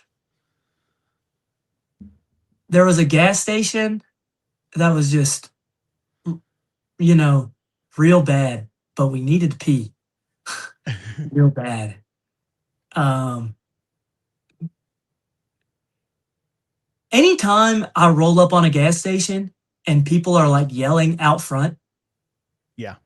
unless I really have to go, which has happened, I'll see that and I'll just immediately continue like leave. Because that's like stuff Yeah. like that. Man, I'm trying to. There's this spot. I'm trying to remember where it may be New York, but this could have been in Vegas. I wouldn't be surprised if it's in Vegas, let me tell you. Well, there was just a spot where the streets are kind of narrow and like we're coming on this like there's just a spot with a bunch of bars and we're driving and like they just I guess some like they start fighting like outside of the front of the bar and they get onto the road. And it's like, where do we even go at Yeah. this point? Um, but stuff like that is fun for me because I'm like, I just love watching that stuff. Because it's very chaotic. And it has nothing to do with me. And as long as they don't, end up on this vehicle, um, I'm good. Uh, I enjoy watching stuff like that. I think it's intriguing to. I wish I'd have known. I think of how did this start? Like, how did we get this Right? far? How did Yeah. we get here? And because that's intriguing. What's intriguing is not necessarily that they are fighting. It's why and how did they get this far? How did they get so bent out of shape with each other that they Publicly. fought out of the bar publicly Yeah. onto the street?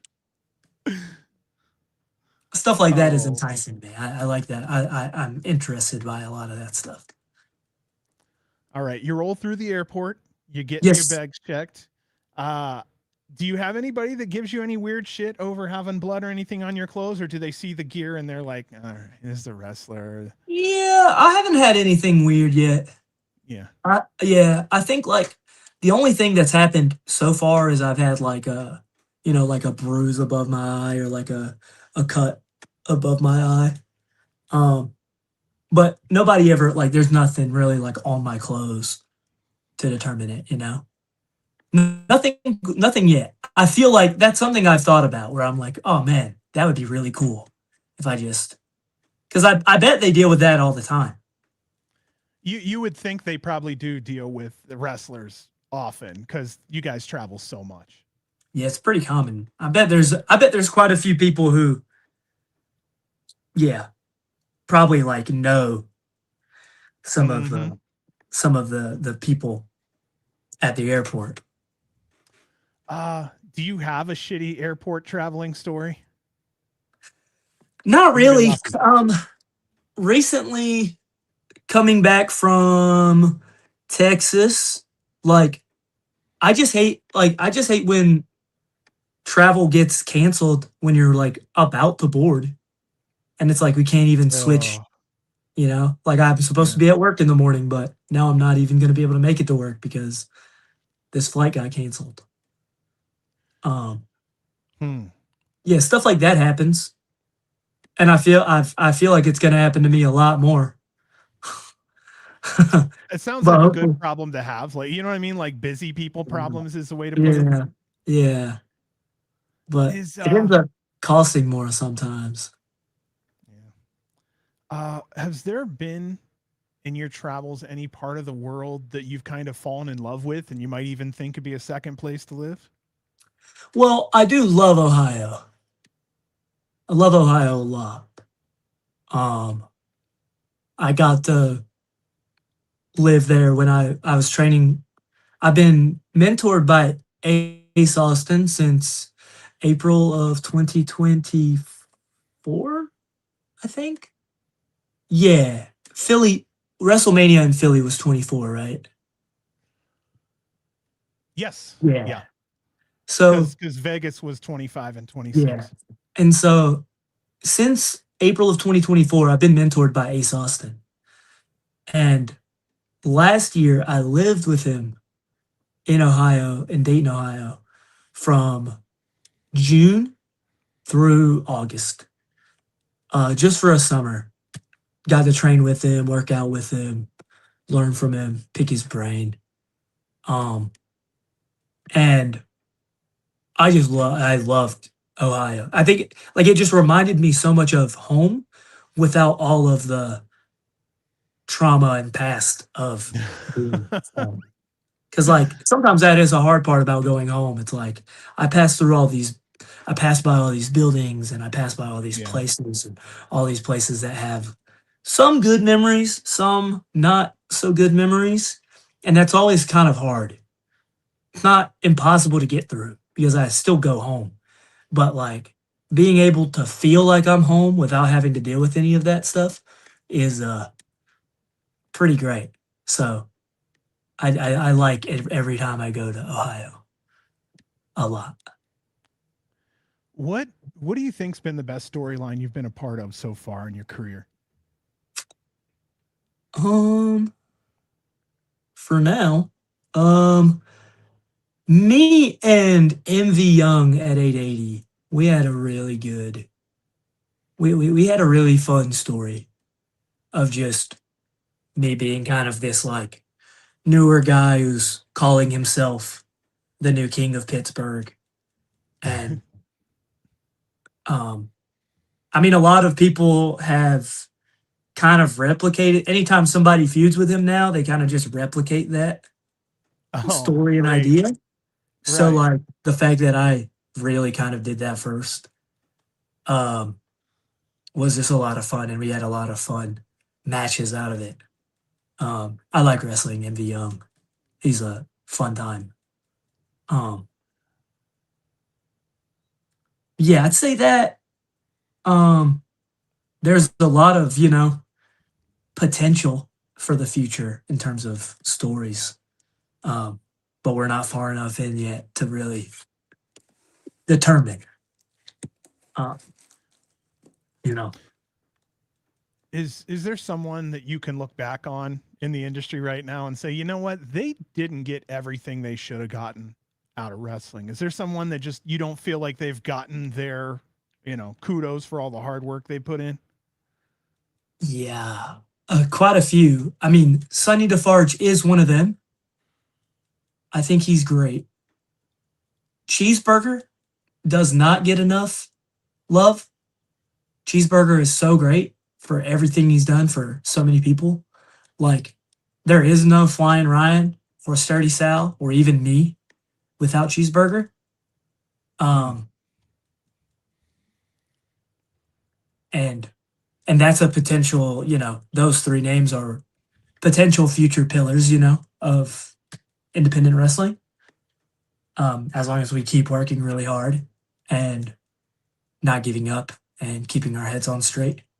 Um, so I'd say Burger. Yeah, I'd say Burger and Sunny. They're yeah, they're great. Yeah, they're great. So you see a young Juni walk through the door. What would be one of the best pieces of advice you could give him to help him succeed? You already got your hand back.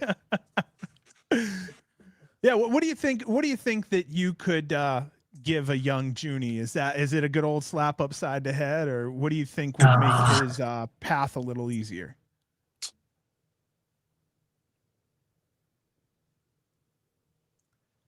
um, hmm. And we can come back to that one too.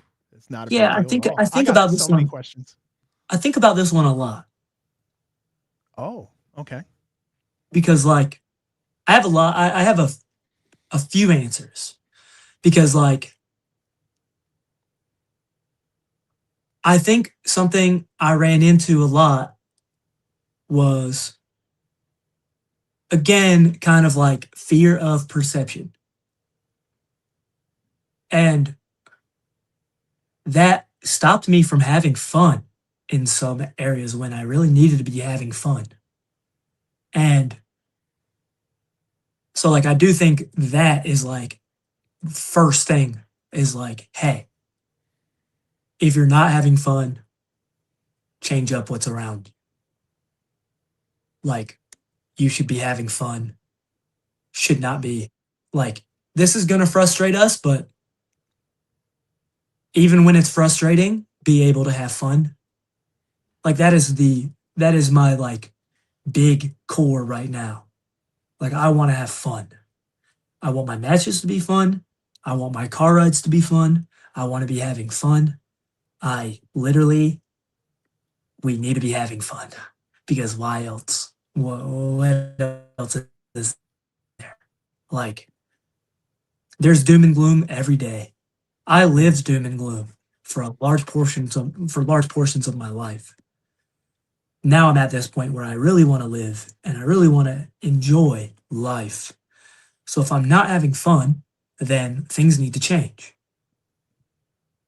And so really that like don't take things so seriously. Have fun.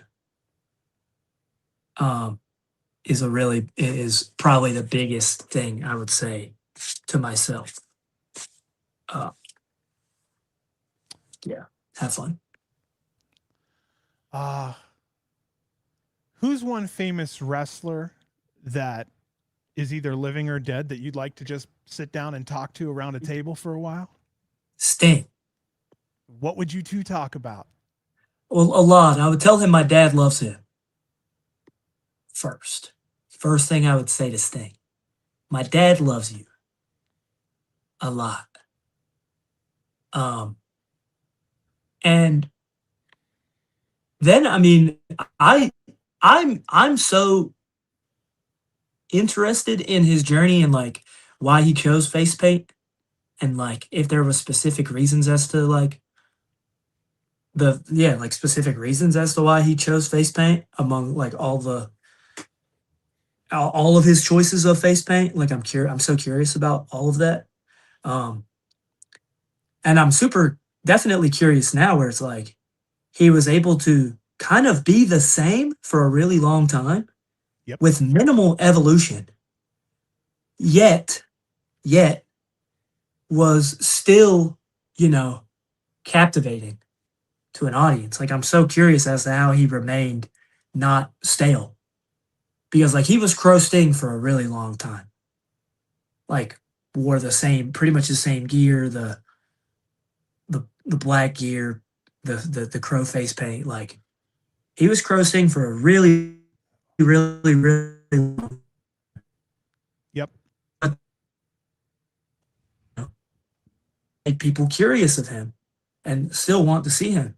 So it's just such a I'm curious as to like, you know, his mindset in that and what he did to maintain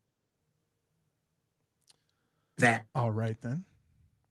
Um, who's the most famous wrestler you've met?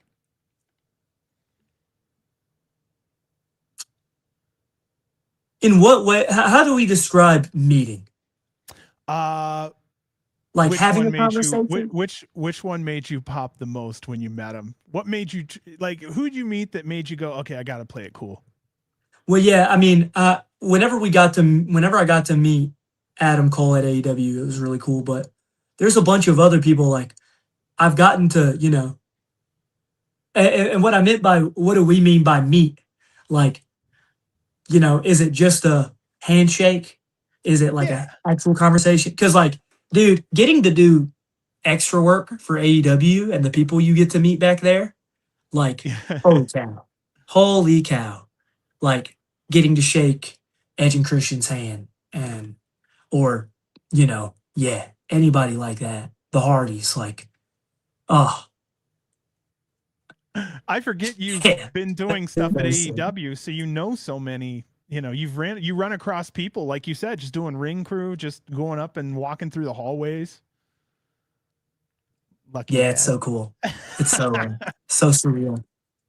It's really surreal because, like, I mean, I've grown up on all these guys, Like, yeah, it's just so sick to be in the same building as them, same room, let alone being able to go, "Hi, I'm Juni. You're not gonna remember this, but I'm Juni." Like, that's Yeah. it. That's so awesome. All right, Juni, congratulations. You've made it to wrestling heaven. You get to pick the match you want to have. You Okay. get to pick the venue, the year. So first off, who you fighting? Oh man, wrestling heaven, that might change some things. Yep. Because I'm like, man, my dream match is Chris Sabin. Um,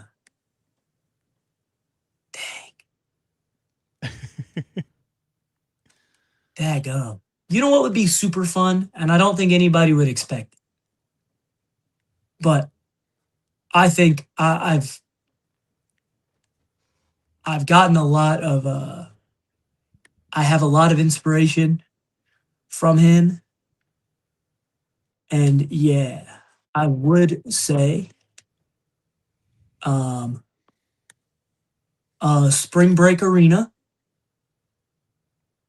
versus Trent Acid. All right. And it can be like a hardcore match. I think that'd be sick. Best 2 out of 3. 2 out of 3 would be lit. You damn right. 2 out of 3 would be lit. 2 out of 3 would be lit. Two Well, out of that's three how you tell a hardcore man. story. Yeah. I think you two can out tell of more of three. a story. Yeah. Yeah, that would be pretty sweet. We love Trent Acid, definitely in our carload. Like Jordan, Jordan really puts us on in terms of like people we need to be watching and history that we need to be grateful for. And like Trent is, yeah, unbelievable. And it sucks, he's a real indie tragedy. Like him now, who knows what it would be like because he was just so good. Um, yeah, I think that'd be sick. Big Trent Acid. I'm going to kind of do this right here. We're an hour and 50 in. Is it okay if we just do a 3-minute break just to kind of like get water reset? And then after this is just fun questions, like just fun shit. And we'll get you great. out of here after that. I was going to do the watch along. I'm worried about the connection and it Okay. is on my end and I'm hardwired in. So it's definitely coming from my provider more than it is for me. Okay. Yeah. Is it cool if we just do that real quick and then I'll see you back in 3 minutes? Yeah, sounds great. Listen, man, you're up late. I appreciate it. Okay. Okay. It's my pleasure. Okay, guys, 3 minutes. We'll see you back here. One of us are back. I'll have Juni come back here in just a second. He's doing his thing real quick here. Yeah, I was gonna do the video, but we're okay there. And look at that Philly jersey. I didn't even get a chance to really look at that. Howdy. How you doing over there? In honor of my boy Flying Ryan. This is fun time. I put the screws to you. I've asked you a ton of questions. You don't have to do as much thinking in here. This is fun. A little more spitfire. Like I said, I know you're fucking tired too, so I'm not trying to bombard you with too much. I've actually taken about 20 questions out so far just to kind of, you know what I mean? You and I may end up with a part 2. Don't worry about me. All right. Okay, big question time, Juni. Are there more eyes or legs on the planet?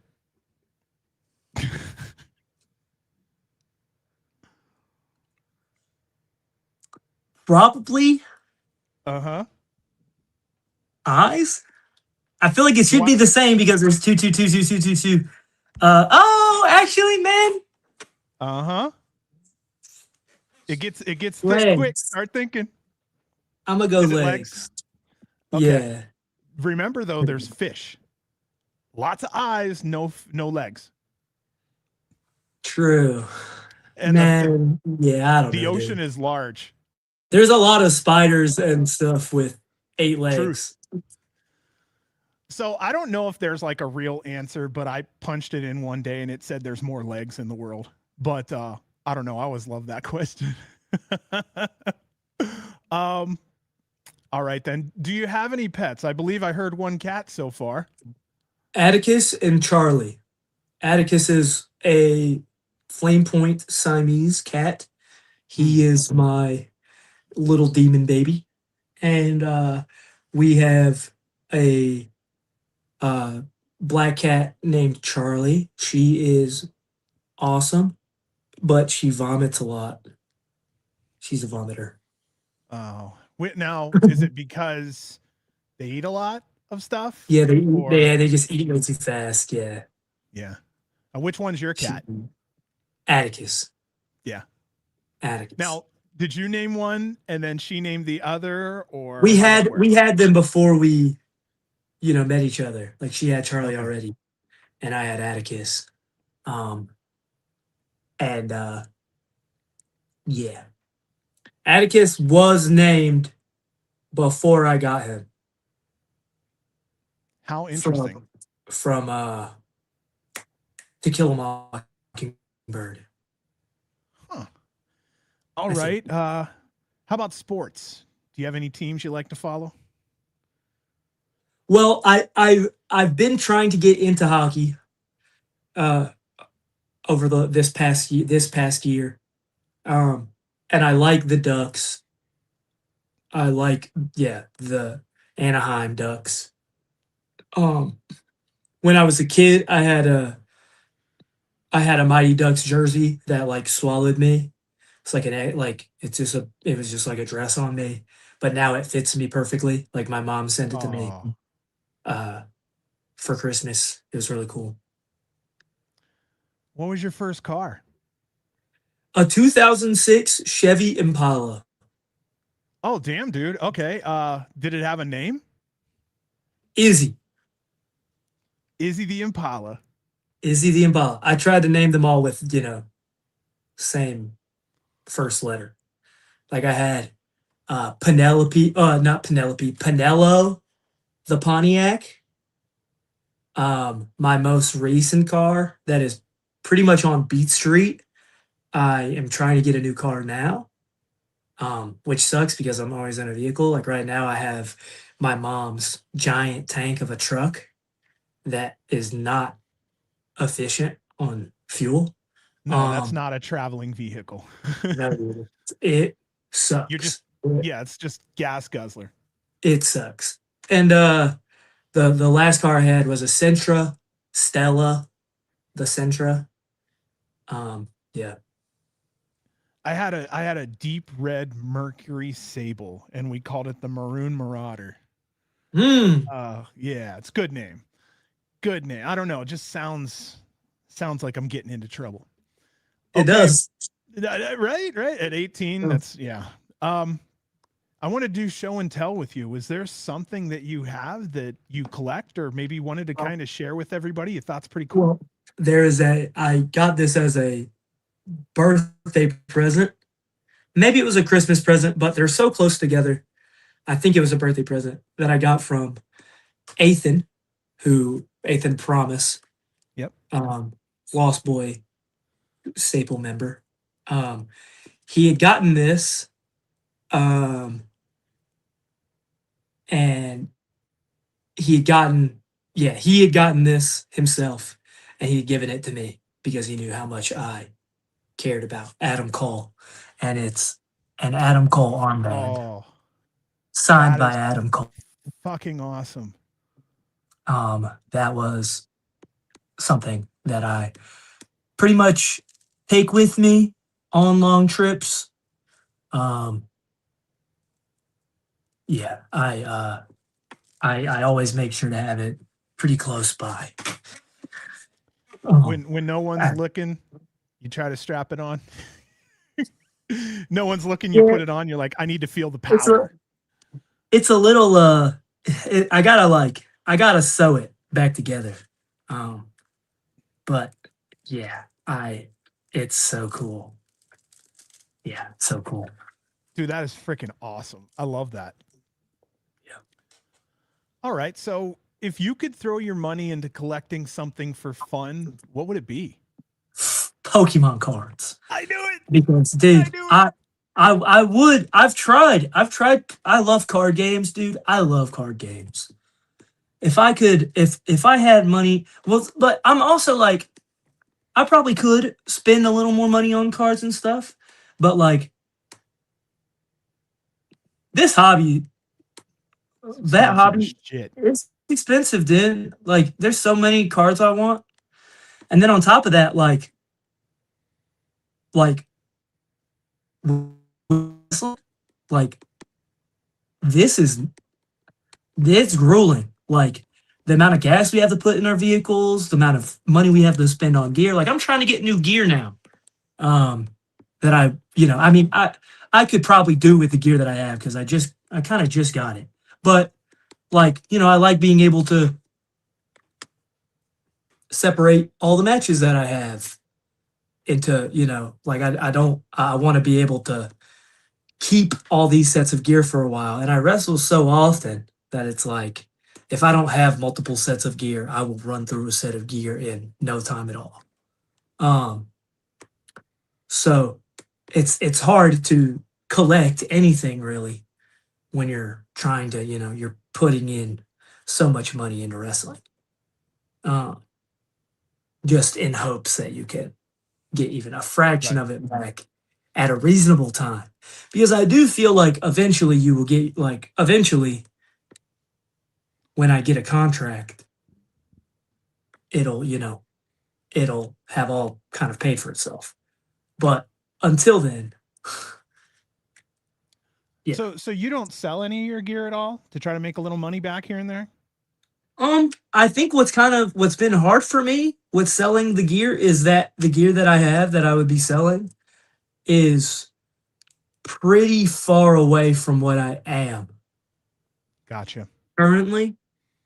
I've sold some stuff. Some people have bought some stuff from me, but I'd like to sell more for sure. Um, but yeah, I typically it seems kind of hard to do that with kind of the style. Like it's not like this is just an old version of the short style that I have. It's like Right. this is short, like an older style of gear. So it doesn't even seem like it would be. Yeah, who knows what it. You never know. Some of the old stuff, as your popularity increases, some of that older stuff, man, that's Might where maybe some big fans. maybe we'll see. Uh, Reed Harris Cooper, one of our listeners in the group here, was asking, do you have any story in regards to your gear? How did you design it? How did you find that style? You know, Yeah, I think I was saying. Yeah, I think I was talking about this a little bit earlier yeah. today. Um, because I love my gear. I think it's pretty unique. Um, and a large part of it was like figuring out, you know, how to make my gear feel mischievous and tricky while also kind of like being trying to figure out something unique. And I love Chris Sabin and I used to wear slitted shorts on the side. And I was like, a lot of people kind of do that now. And Ace Austin helped me a lot. And we kind of came up with a fun design on the slits in the front. And then I used to, in school, because I would have a hard time paying attention, I'd like draw on the worksheets that I would get. And a lot of the times they're just like line work. Like it would just be like, two parallel lines and then they would meet two other parallel lines and then it would just be like almost like I was making a maze. And Mm. one day I drew my shorts out. I drew the style and then I was like, all right, what can I do? And then I drew out the trim and I was like, "All right, what if I just start kind of doing that? And I like started messing around and then I drew it and I was like, wow, this actually looks great. Mm. And then I was like, all right, what type of jacket should I wear? And at first, I had a long sleeveless jacket with a high collar. But then I was like, what if I did a crop top jacket with a high collar and sleeveless? And we just kind of, do the same type of design on the shorts on the jacket. And it worked out great. Looked super awesome. Big fan. And yeah, it just felt very mischievous. Like definitely the collar, like Yeah, very up against the nose. yeah, so awesome. I love it. I've gotten some really good pics and some really good clips. And I'm so fortunate and lucky. And it's cool because I'm like, I don't think I have to change the design. I can just change the colorway. Like I can just like I think it looks great. It looks like me for now. And that may change, maybe something really cool happens and maybe I have a special design for something, but I really like the gear I have and I'm very lucky. And like the next set I'm thinking of getting, I want to do like I kind of want to like the next set of gear that Ryan is getting and the next set of gear that I'm getting is gonna match, but still be wearable for if we're singles wrestlers. Where it's like we're getting like black shorts with like white trim and with like a red outline and like because he's basically getting like an inverse version of of his red shorts. Mhm. And so I'm basically just getting my gear, but black, white, and like a red name. Looks sick. The concept looks really cool. And I'm usually against black gear at the moment because it's very common. But Mhm. like, if that's something him and I are gonna wear, tagging together, like, you know, make us look more cohesive, um, that's a great thing. And we're able to wear it separately. So even if we get away from that vibe, we're able to wear the gear anyway. All right then. What's one food you can't stop eating, man? You get it in front of you, you're just crushing. Salmon. No shit, really? Salmon? Yeah, I love salmon. How do you like Salmon it prepared? or pineapple pizza. I don't know what you mean by prepared. I mean, We just do you we like it just grilled? bake it in the oven. Just straight up bacon in the oven? Yeah, Nice. All super right. cool. One food you can't stand. I don't really have one. Maybe Brussels sprouts. Like, Something I'm shitty. yeah. I pretty much always I'll eat pretty much anything. All right then. Do you have a family recipe that just you're like, oh yeah, I like my grandma's this or my uncle makes this? Do you remember something? My grandma that passed away in like 2008, I think, had chicken and pastry. And everywhere else outside of where I live, chicken and pastry looks completely different than what she made. And like literally can't find any of the stuff she used anywhere else. But my dad, the only people that seemingly have that recipe is like my great grandma's daughter, which is my Aunt Sue, and my dad. And they both do a really good job at coming pretty close to that. Um, it's chicken and pastry. It's awesome. It's so good. If I could have that every day, I would. It's good. Do you have plans on making sure you get that recipe before anyone Yeah, forgets it? I've messaged him. I've messaged my dad, and he goes, "I'll get it to you. I'll get it. I'll get it. It will not. It will not. It will not leave. I will. I will get it. I will make sure I have it. All right. You mentioned pineapple on pizza. What else is going on, brother? I mean, usually just that is fine with me. Whatever No, else. no ham? No ham, like I ham mean, and yeah, for we the can. savory. Hawaiian pizza is good. but I don't need it. You know, Yeah. pineapple though. I like the pineapple. I like Favorite soup? tomato basil. Nice. All Very right. good. I like Uh, tomato basil. chicken wings, drums or flats? Um, Probably drums. Yeah, probably drums. Uh, I like, and I mean, I'm very basic when it comes to that stuff. Like, give me some barbecue and some ranch dip, Yep. and I'm in there. Would you do any buffalo, or is that too much for you? Too spicy. Yeah, I'm Gotcha. a non-spicy fella. I'm with you on that. I don't do too much spice. Just I don't know. I always blame it on my ultra whiteness. Is that I'm just not good with some of the spices too Yeah, much. I usually I didn't grow say up with it. I usually say I have the spice tolerance of a fetus. Yeah, ketchup's getting kind of spicy for you. All right. Oh, here we go. Here we go. Some childhood questions. I want to know some stuff about little Junie. What's something you did that pissed off your parents? um, we when I was in preschool, I would be able we would be able to bring in a VHS tape, Oh no. and I would ask my mom if I could bring this VHS tape, and then I would ask my dad if I could bring this VHS tape, and they would both say yes. So I would be able to bring two VHS tapes, and they would go, "You can only bring one." And I said, "Well, you said I could bring this one, and he said I could bring this one. So one of you's uh, wrong." so you were playing I them said, against so each other. I said, so if I can't, one of you is wrong. And they would, like I end up getting to take both.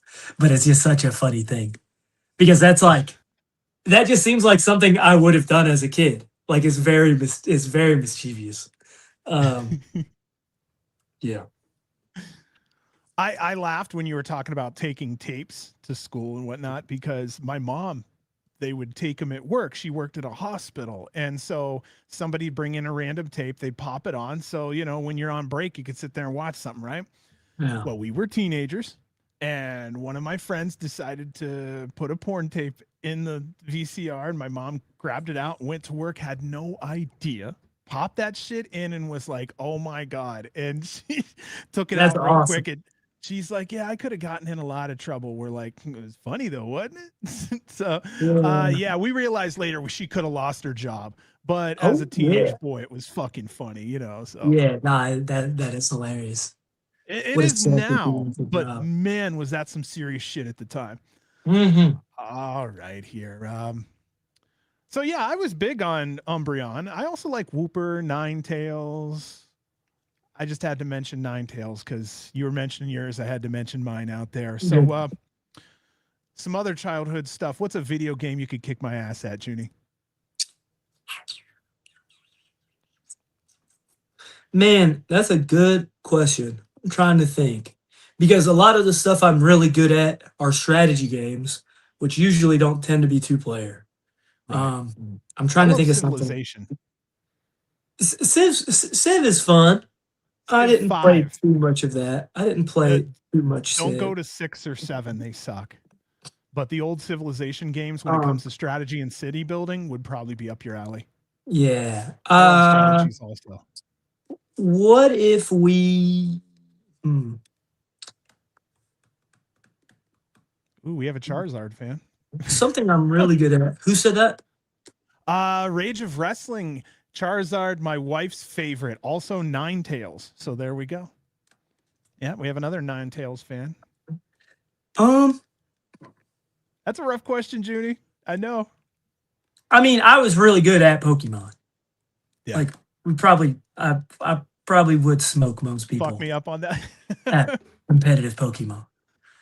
Ooh, we have a Gengar fan in the group. There we are. Me too. Honestly, Junie, if you get a chance later, go back through chat because we have some of the coolest chat and they've said so many nice things about you. So you're definitely going to want to check that out later for Really? sure. How do I do Yes, that? It's weird on there. You might have to actually go back and watch the YouTube video and pull up the chat to check it out. Oh, Yeah, they no, asked if, somebody asked if I had a favorite Dolly Parton song. yeah, I saw that one. Where is it at here? Let me see if I can find that. Do you have a favorite song from Dolly Parton? Which wrestler's passing hit you the hardest as a fan? Oh, that's a great one too. You want to? Yeah, let's do that. Let's find out. Oh my gosh, dude, there's so many good questions. There's a ton. That's the problem. That is the biggest issue. Is so, bro. That's why I said you might end up with a part 2 also. I still have 30 questions, and I'm cutting them down heavy so that I don't keep you all night. So And yeah, I'm playing look at this, dude. Like, play a Yeah, game for yeah. PS1 called IQ Intelligent Cube. That game was decent. Oh, that sounds fun. And it says, I is Juni a also Fire Emblem fan? yeah. So it's funny that is asked because so right now I'm playing through. I'm finishing up the Dragon Quest Erdrick trilogy, which is the first 3 Dragon Quest games, but they've remade them in this fun HD 2D style of remastery. And Whoa. I'm so sorry to cut you off. I've been playing that since like Nintendo. What yeah, platform is this on? this is Switch 2. Switch 2, Okay. Nintendo Switch. Yeah. They have released Dragon Quest 1 through 3 to HD 2D remaster. You can buy the whole trilogy, but I had Dragon Quest 3 when it came out. My wife got it for me as like one of the first birthday presents she got for me. And then Dragon Quest 1 and 2 came out. And I've been playing that Dragon Quest 3 is a prequel, so you play that first, and then Dragon Quest 1, and I'm on Dragon Quest 2. I'm near the final boss of Dragon Quest 2. But I have an entire backlog of games. And a lot of them were like those Dragon Quest games, but also Fire Emblem Fortune's Weave comes out soon in September. And I'm trying to play all the not Final Fantasies. I've done that. All the Fire Emblem games. And like right now it's like, I on the Switch 2 you can play some of the older GBA and GameCube games. I think there's 3 of them, and then there's 3 Houses and Engage. So I'm like tinkering around with all of them because I've played and I've beaten 3 Houses a while ago, like a long time ago, like during COVID. But I only played 1 route. I don't think I'll go back and play it, but all the other ones, like that's the only Fire Emblem game that I had ever put any time into. So now I'm like, but recently I've been kind of, if I'm not playing Dragon Quest, I'm catching up on Fire Emblem. So yeah, I'm pretty into Fire Emblem right now. I like it a lot. I'm with Clown. The Halloween game drops next week. That's one of those asymmetricals. It's gonna be badass. Oh, like a 1v however many, but is it Did like you ever play Friday the 13th with Jason and yeah, where you're like running around as campers on the campground and trying to solve it? Yeah, but it's in Some the Dead by Halloween Daylight? neighborhood. Same kind of asymmetrical. Dude, it's gonna be badass. That's cool. I wonder if they've made like a Scream one. I really like Scream. Anytime they want to, I'll tell you. That's another one with that's such a great like villain. That's one worth looking up here. Let me see here. What music were you listening to as a kid? Pretty much the same stuff I listen to now. I've been pretty into like that vibe. I listened to a lot of Linkin Park, Hybrid Theory, and Meteora are probably 2 of my most listened to albums like ever. I listened to those a lot as a kid. System of a Down, I listened to a lot as a kid. Probably tells me a lot about myself and my psyche. Like, dude, A Lonely Day came on in the gym yesterday, and I was like, man, dude, I feel like a kid again. And I'm like, wow, that's so messed up. Like, it's so messed up that I'm sitting here like, yeah, such a lonely day. Here is mine. Yeah, that's funny. Favorite cereal? What were you crushing as a kid in cereal? Lucky Charms and Cocoa Puffs. What Or cartoon were you Reese's watching? peanut butter puffs. Oh, Reese's Uh, peanut butter puffs. Okay. what? Saturday morning cartoon vibes. Like, what was I watching in Saturday morning cartoon vibes, or just cartoons in Yeah. general? In general, what were you really into? I was always up for Teen Titans, The Batman, Yu-Gi-Oh, um, the Pokemon series that was running at the time. That probably puts exactly where I was watching, like when I was watching Saturday morning cartoons, like Yu-Gi-Oh during the Battle City saga with Merrick. For anybody who watches Yu-Gi-Oh, um, that stuff was gas. Always been a big anime fan. Always been big on Dragon Ball Z. Um, yeah, I've always been super into anime. Anime has actually been super inspirational to my current journey as a professional wrestler. 2 tattoo questions. If you Yes. get an anime tattoo, who would it be or what would it be? Well, I have one. It is on my forearm. This is a Tetsaiga from Inuyasha. It's a sword. Oh, sick. Yeah. It's this the added flame is not from the anime. It's just what I wanted added onto it. Because this arm kind of has a bunch of varying fire tattoos. Mm-hmm. My left side, this is my family arm. Um, all of the I have a shirt under this. Uh, the they're all constellations of family members. Um, and Oh, this is that's what this is. yeah, and this Okay. is so yeah, this is all like this is my like mom, sister, dad, niece, nephew, brother, sister, like just everybody Yeah. is here. And this is me down here. Uh, this is my niece Scotland's moon. She was sharing a birthday with her mom and her grandma. So I got her own little moon right here. And I have this little ghost that you can't really see. Yeah, yeah, But yeah. the little ghost is for like all of my family members that are no longer with us. Um, and so this is my family arm. I have you don't need a reason to help people on my chest. I have uh yes. It's I have fight or flight on my rib cage. I have the Batman Beyond symbol on my back right shoulder blade because my dad has Batman 1989 logo on his left shoulder blade. And then these, I got like a little fire hand. And then this up here is most people think it's a Blink 182 tattoo, which I understand why, Yeah. but I designed this because the concept, the quote is the waves of change bring euphoria.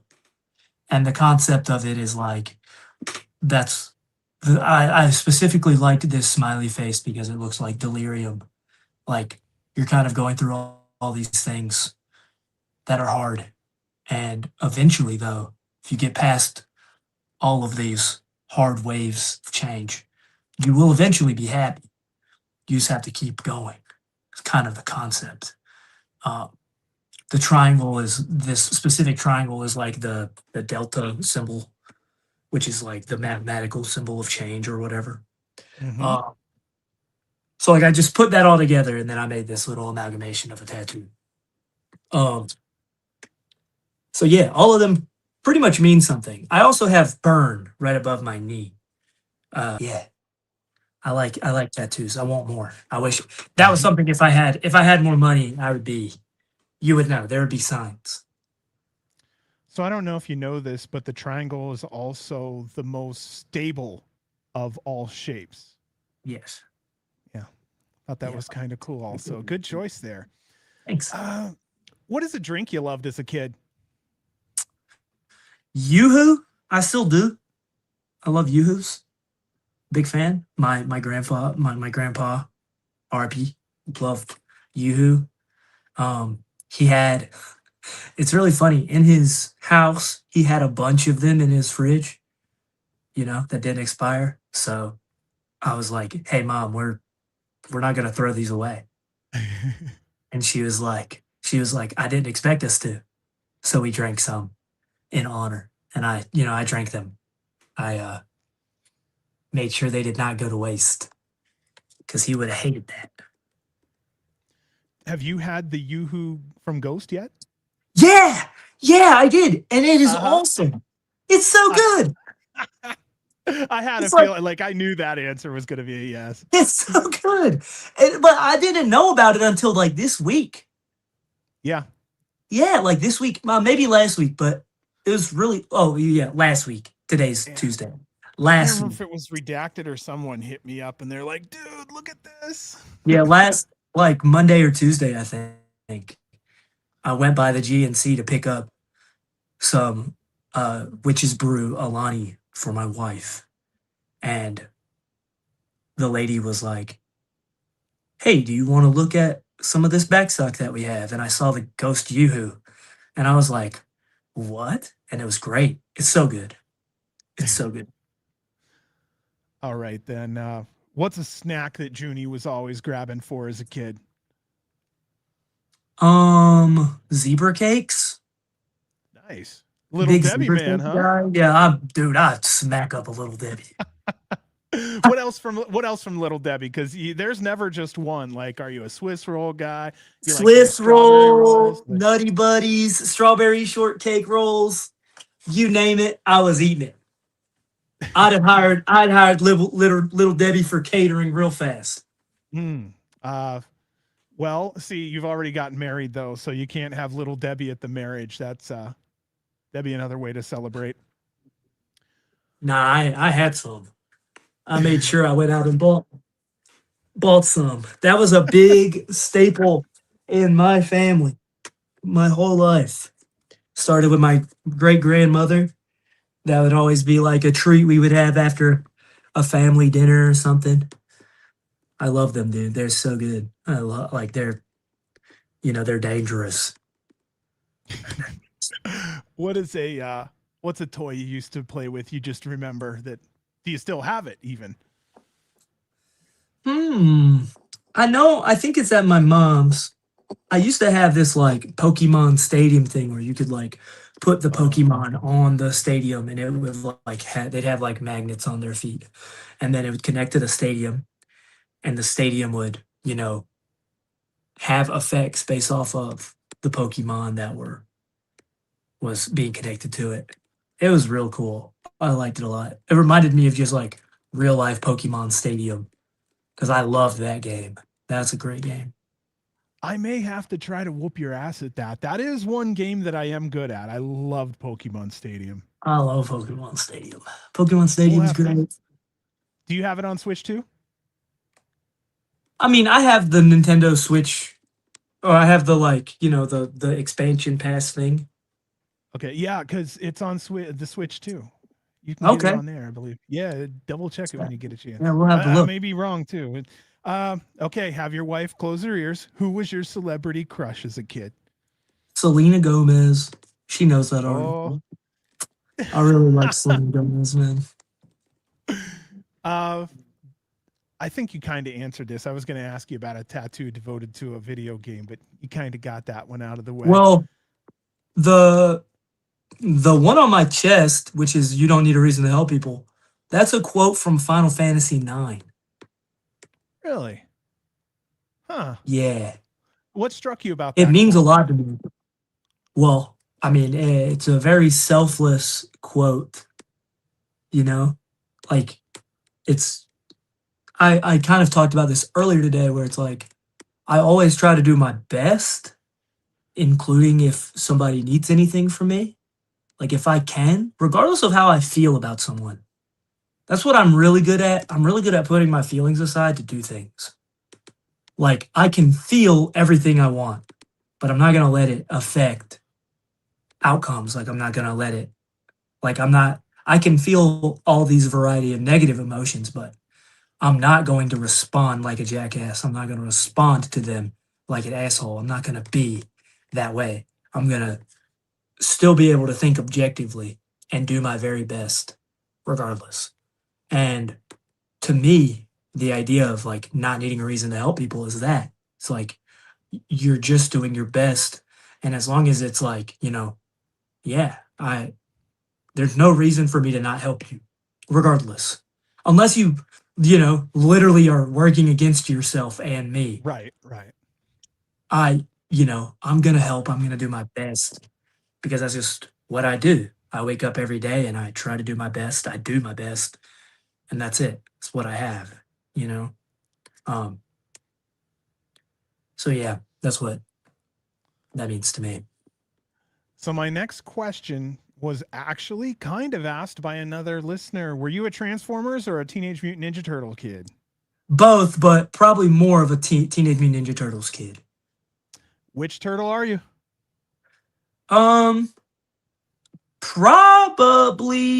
Probably Michelangelo.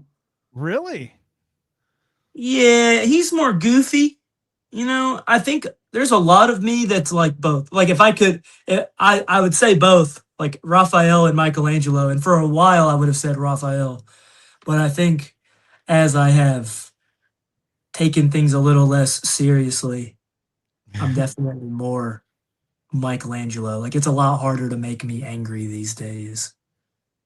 I used to be really easy to infuriate, but What now changed? What changed? I'm. State of It's mind? not. Yeah, it's not worth the anger. Yeah. Like when Ryan is a funny guy because the other day he saw me get angry and he goes, "I'm just so not used to seeing you angry. You're very like you stay pretty calm." And he's like, "That's how I know you're really bent out about something." And Yeah. I'm like, "Yeah." But yeah. As a fan, what was your favorite wrestling show to attend? Oh man. There was this show in North Carolina for TNA. It was a pretty long time ago, but I had made a piece of art for Jeff Hardy, and I got to give it to him because I got to have like a meet and greet with him. I don't know, I was probably like 13 or 14. This was like right before I stopped watching. So yeah, that was pretty dope. I'm pretty sick. I don't know if Jeff Hardy knows how much influence he has on the indies. You have no idea how many people cite Jeff Hardy of Oh all yeah. wrestlers. I mean, 80% of the wrestlers or more I've had on here have cited Jeff Hardy in one way or another. Yeah, man, Jeff Hardy's awesome. He's so sick. I hated CM Punk for so long as a kid because I didn't Yeah. really know better. But him cashing in on Jeff Hardy, I was just like, this guy sucks. This guy's a jackass. Blah blah. Yeah. But now I enjoy watching CM Punk. He's fine. Well, once you start getting trained and realize how much it's a team effort, you kind of drop a lot of the hatred on some of these guys, at least from a storyline Yeah, perspective, because they're just absolutely. doing a job. Yeah, they're just doing their job, just doing their best. Damn right. You know, what's a movie everyone has seen except for you? Is there one that like everybody's seen but you? I don't know. Are you a movie person? Yeah, I'm a big movie Yeah. person, which is why I'm trying to think. I mean, has something come out recently in the movie theater you just haven't seen yet? I haven't seen The Odyssey. There you go. Yeah, I haven't seen The Odyssey, I guess. Yeah, I mean, I think that was pretty popular. What is your favorite movie genre? I don't know. I don't know what my I guess based off of what my favorite movies are, probably psychological thrillers. Have you ever saw What Lies Beneath? No. With like gosh, I'm trying to think of who's in it. It has the guy, oh geez, John. Oh man, this is bad. I should know these names. What's his name from Indiana Jones? Harrison Uh Ford? Harrison Ford, and there's a lady, and I'm trying to remember her name, and her name Michelle Pfeiffer. So they're married. Oh, They're in a house I in have not seen this Connecticut, I movie. think. Okay. Well, the house is mildly haunted, and stuff keeps happening, but only when it's the lady and only when she's alone. I'll you want to hear the story or no? Because it's Ah, wild. what's the? Just send me the name of the movie again. Whenever Yeah. we. Will do. Yeah, it's What Lies Beneath, and the house is haunted. It's a beautiful house, and then you find out why it's haunted, and it's fucking wild. If anybody's ever seen it in chat, you'll know what I'm talking about. Yeah, that sounds cool. Are you a documentary guy at all? Not really. I find that they're a little too they don't have much going on. They have a lot of Yeah. information, but I need some I need something to happen. Um yeah. You I need need something some deeper, or well like I need like I need some movement. I need some action, gotcha, or gotcha. I need something that like terrifies me, something that makes me think a lot. Usually with I do like watching documentaries that are like I like watching wrestling documentaries that Yeah. have they have something going on. They're showing us something. They're like, oh, this is this thing. And then you see the spot, and then you like that stuff is really cool. But if you're like wanting me to watch a documentary about I don't know whales, I'm beat. You're fucked. Yeah. Yeah.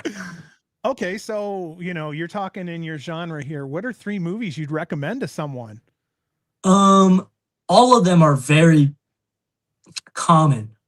Like these are if you haven't seen these movies, yeah, I don't know what to tell you, but Fight Club, American Psycho,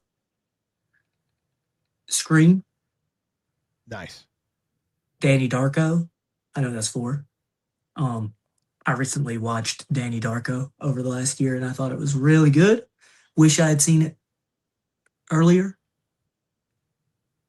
Um, Danny Darko seems like a movie that Atticus Cogar watches when he goes to sleep. Right.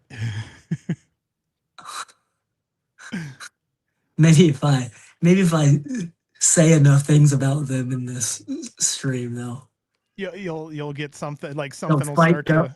They'll actually fight me without having to jump me while I'm helping people out as security. Um, you know, they'll say stuff about that too. Otis is like, "Haven't we already beat you up?" And I'm like, "Yeah, man. When I'm not trying to fight anybody." Yeah, dude. I I would imagine you should be able to beat up somebody who isn't trying to fight and has their back turned to you. I wouldn't believe. I could only imagine how well they would do. Yeah. Um, God but bless GCW booking. yeah. And everything it includes.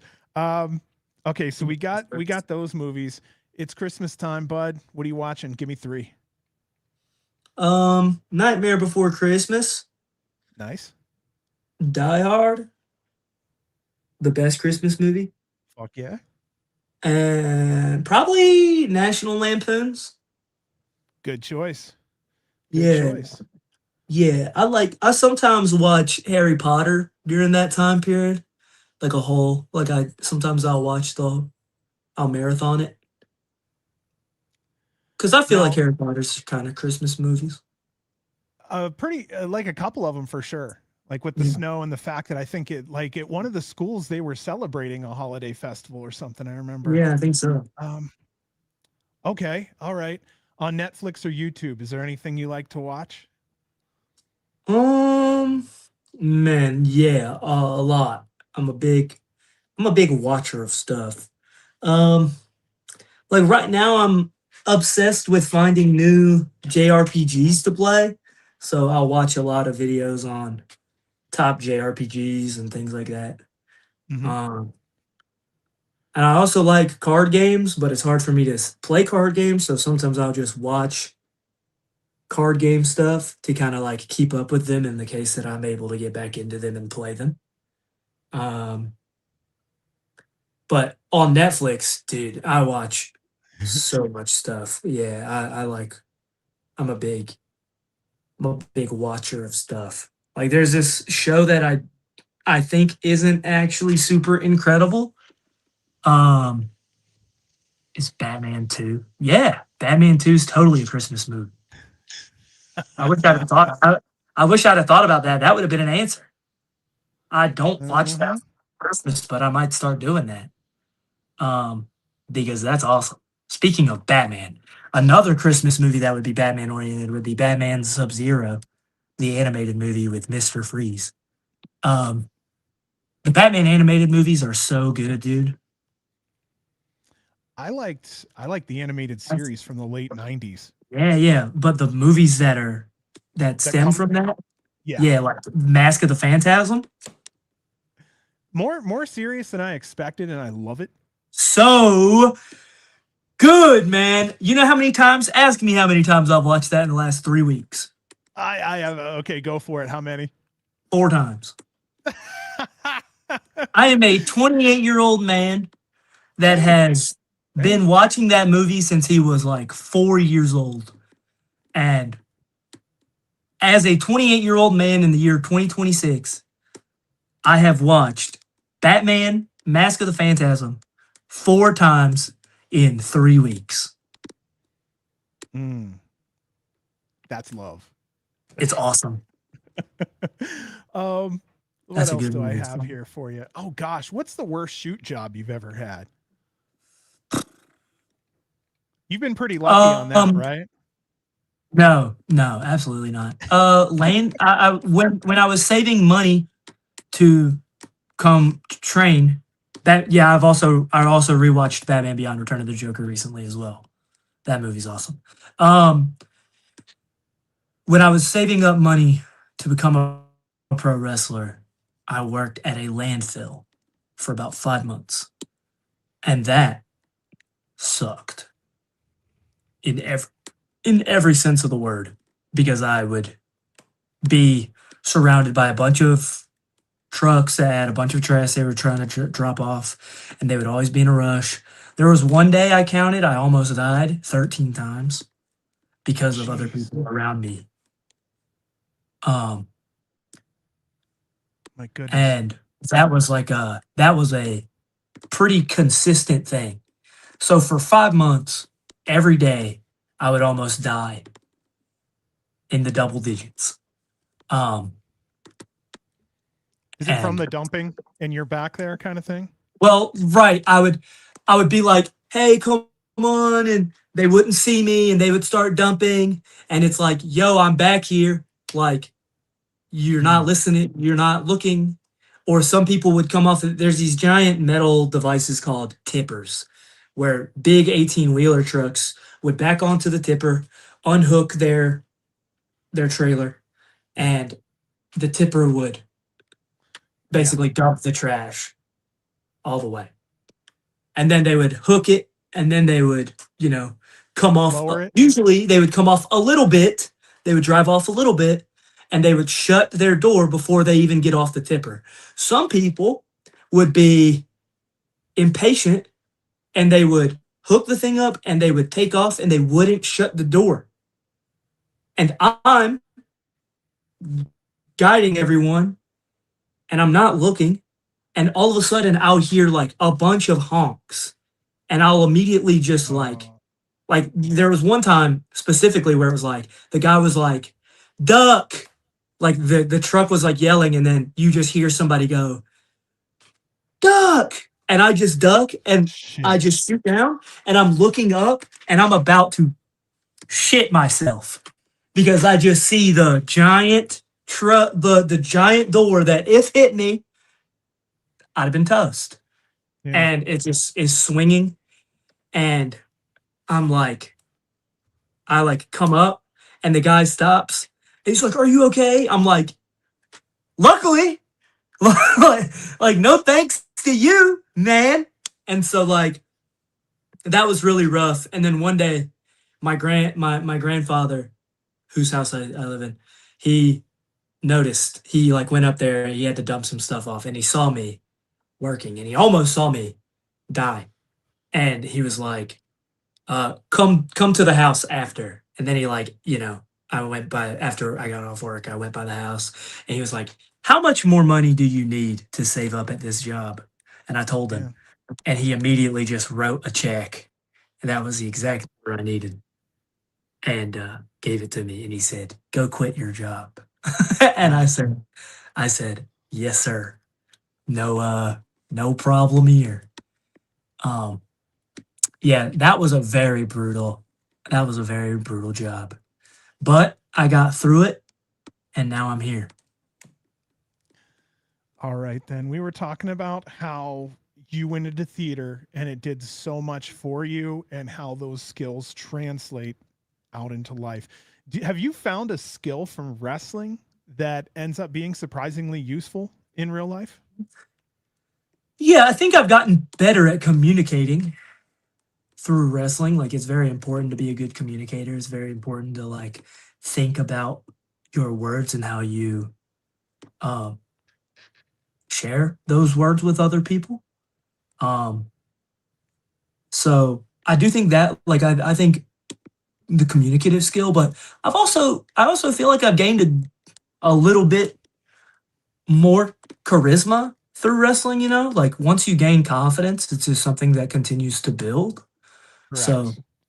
I'd say that, like I'd say my ability of confidence is something that I've been able to utilize in the real world, you know? Do you do you have any ghost stories or spooky stories, something that happened over your life? You're like, what in the hell was that? You ever had one of those? I mean, yeah, a few. Um, my dad used to really love ghost hunting. Oh, Um, really? yeah. So I used to go some. Nobody knows this. This is actually. I've never talked about this on a podcast. I don't think. You're Uh, talking to the right person. I love this. this is funny. My dad was really big into ghost hunters, and my dad would watch it a lot, and we would watch it, and my dad was obsessed with it. And there was a paranormal association that didn't live very far from us, and they had people who would go every weekend to places and see if they would ghost hunt. I don't know why I did this because like it's real, I guess, Yeah. as Yeah. real as it can be. Who knows? But there was some really cool stuff that we would end up doing because we would end up going and ghost hunting with them. Like we would go on weekends, and there was like sometimes where we would go to like an abandoned clothing store or an abandoned furniture store or an abandoned whatever or a house that people were interested or people were like yo, this is happening in my house, yo, this is happening in my house, blah blah blah, I'm hearing this stuff happen. And uh and so we would go and we would whatever. Well, there was one time there was a guy who usually is on these hunts who like they kind of have their specific roles that they would play. And this Hmm. one guy usually like he was the one that would kind of be like in there and would do the what they would call provoking the ghosts. And that doesn't necessarily mean being negative. It just means doing something to incite anything, a Yeah. spiritual presence. That does not, like I said, it does not necessarily mean attempting to make them mad. It just means attempting to make them appear in some way, shape, or form. And he ended up not being there this day. And my dad was like, "Hey, you don't have to do this, but if you want to, you can." And I'm like, "Yeah, sounds awesome." So I have a, they give me like a Bible or, and they give me some stuff and they're like, "Hey, okay, we're going to turn the lights off. We're getting a lot of readings here. We're going to turn the lights off. We have, they have the whatever the camera is that, you know, there's no light, but it sees it. Whatever. I don't know the how. FLIR. Yeah. Yeah. And so they have that set up. They have mics set up throughout. They have one on me. And I'm talking, blah, blah, blah. And it's sick because I say something from the Bible that is a question. You know how some parables can be that way? And Mm-hmm. like there's a question in it, and I ask it or I say it, and I have a pause. And in the pause, you can hear them respond. It's not like incredible, but you can hear a response. And then I can't remember what it said. We were able to we were able to make it out, but I can't remember now. And there was when that happened on the video, you see like a very clear orb Oh, no like, shit. floating around my head. And it's so awesome. It's so sick. And then, it disappears. But that's like such a cool, that's like that's just a cool ghost thing. That only happens because of curiosity, Right. Yeah. If you're not So, curious, stuff like that's never going to happen. so you found it cool. You weren't like, oh shit, I was right next to this thing and it was talking to me. Like, how did Yeah, you look at whatever. it? I'm alive. I'm alive. Right. I'm not dead. Right. Like, cool. I Oh, survived it. cool. Whatever that thing was, I'm alive. It didn't kill me. Like, I'm good. So I had a good time. Like, I I was like having a that. good time. Yeah. At the end of the day, like, yeah, another day above ground is a good day. I'm counting here. I got about 5 more questions for you. I wanted to let you know there is a light at the I'm end of the good. tunnel in case, Nah, man. I'm Okay. I'm thugging it out. All right, brother. Favorite conspiracy theory? Do you have one that you like or Yeah. agree with? Yeah. I don't know if I agree with it, but I love the conspiracy theory of Hollywood clones, where Mm, like Jim Carrey, some he saw the that. Yeah. Jim Carrey we see Jim Carrey, stuff like that. I think those types of conspiracy theories are the best. Because the thing is, it's like really interesting because for the longest time, like Diddy was just a conspiracy theory, Epstein's Yep. Island was just a conspiracy theory, but it's all real. There was an island. There's a list. Diddy was Diddy and Diddying Yeah. too many. So You that's know, all real, So yeah. Anyway. oh no, I was just gonna say what got me was I didn't follow any of the weird pizza gate, all that shit, because I'm not into like politics. But I guess on the island they were calling kids pizza and shit. So now I'm like, was there a small truth within that? You know what I mean? Like maybe some I group just took one piece of information and blew it up, but I Yeah, just now realized I that didn't in know my about that. head. I didn't know about that part. I didn't hear that. Yeah, they That's were like not calling something. kids pizza and jerky. That's how they Wow. would that's how they would talk about the kids so that they wouldn't get, in trouble, I guess, or whatever, if they were caught. But Man, that's crazy. yeah, they were none of it's good. None of it's good. No, none of it's good. Um okay, so that is your conspiracy theory, huh? That's the one you like? I like the Jim Carrey. I like the Hollywood clone stuff. I remember they're like, oh, all these rappers are into this and all these people are into this, and then you find out the Epstein thing. I'm like, holy shit. There was a little bit of truth in every single thing we saw like 10, 15 years ago. Mm-hmm. I don't know. What is something you're proud of and you never get to talk about? We've covered a lot. Yeah, I mean, I'm pretty proud of what I'm able to do with given things. Like because of all the ear surgery stuff and the cochlear implant, I have a permanent equilibrium imbalance. Yeah. So the fact that I'm able to do any of what I do, standing on a top rope, my balance is gone. My equilibrium is incorrect. I battle just standing straight, and not falling over. So being able to do what I'm doing and having that type of issue is I don't know. I'm pretty proud of that. Like I'm proud to have, fought for my dream, like moved away from home and upended my life and came here. Like I'm pretty proud of a lot of that, I would say. Um, yeah, I think, yeah, now that we're talking about it, yeah, pretty proud of myself, I guess, in a lot of ways. What's one thing you want to do before you die? Man, I don't know. Um, I don't know if you're like a skydiving guy, or did you ever want to I mean, collect something, or like what well, is I mean, something? I just I don't necessarily want to give myself a I would like to do this before I die. Like I would Yeah, like to just do as much as I can, whatever that means. Like I don't want to be too specific because if I don't get to do that specific thing, then right. You don't want to plant that I don't seed, want is to. what you're saying. Well, yeah, and I also don't want to you know, I don't want not doing that thing to ruin all the other stuff that I got to do.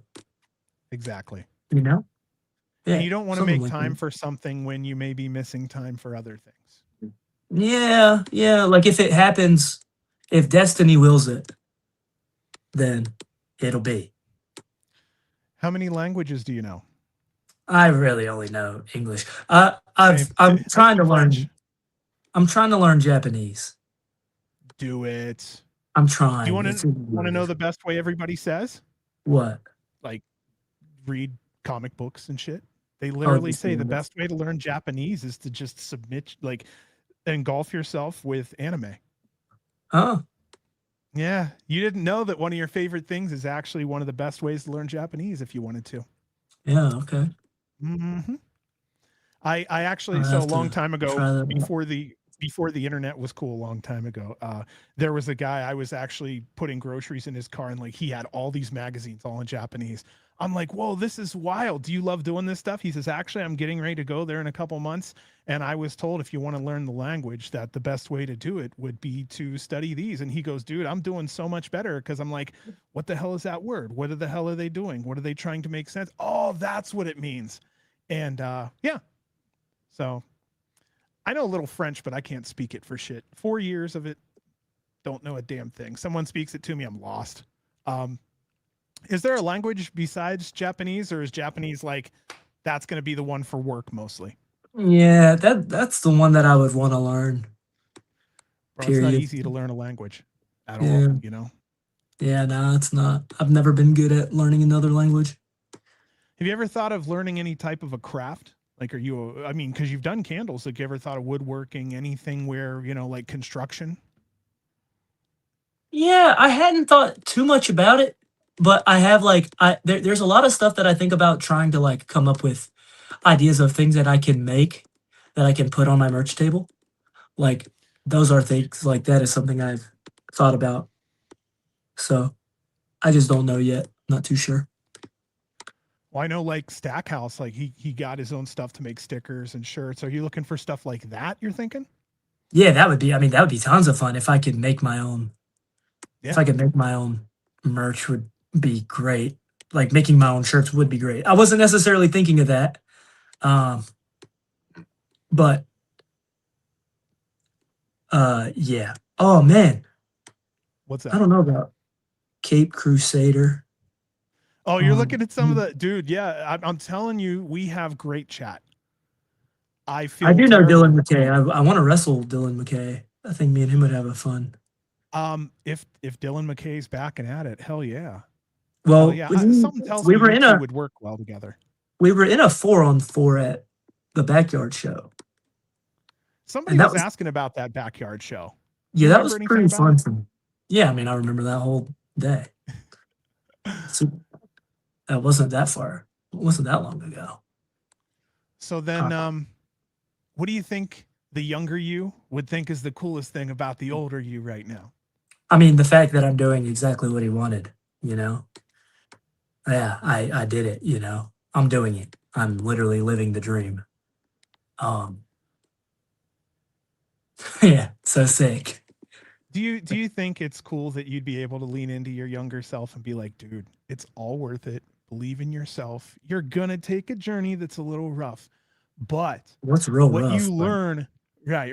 Yeah, what you learn though makes you better. And trust me, I'm looking at you face to face. It's worth it. Every second is worth it. That's awesome. You know? Absolutely. All right, then. Let me get finished up with these questions. Are there any wrestlers you want to shout out and say hello to right now? Oh, I mean, yeah, I guess like all my, Alec, Ryan, Jordo. I know they're all button heads right now. Because of, Senior Janela.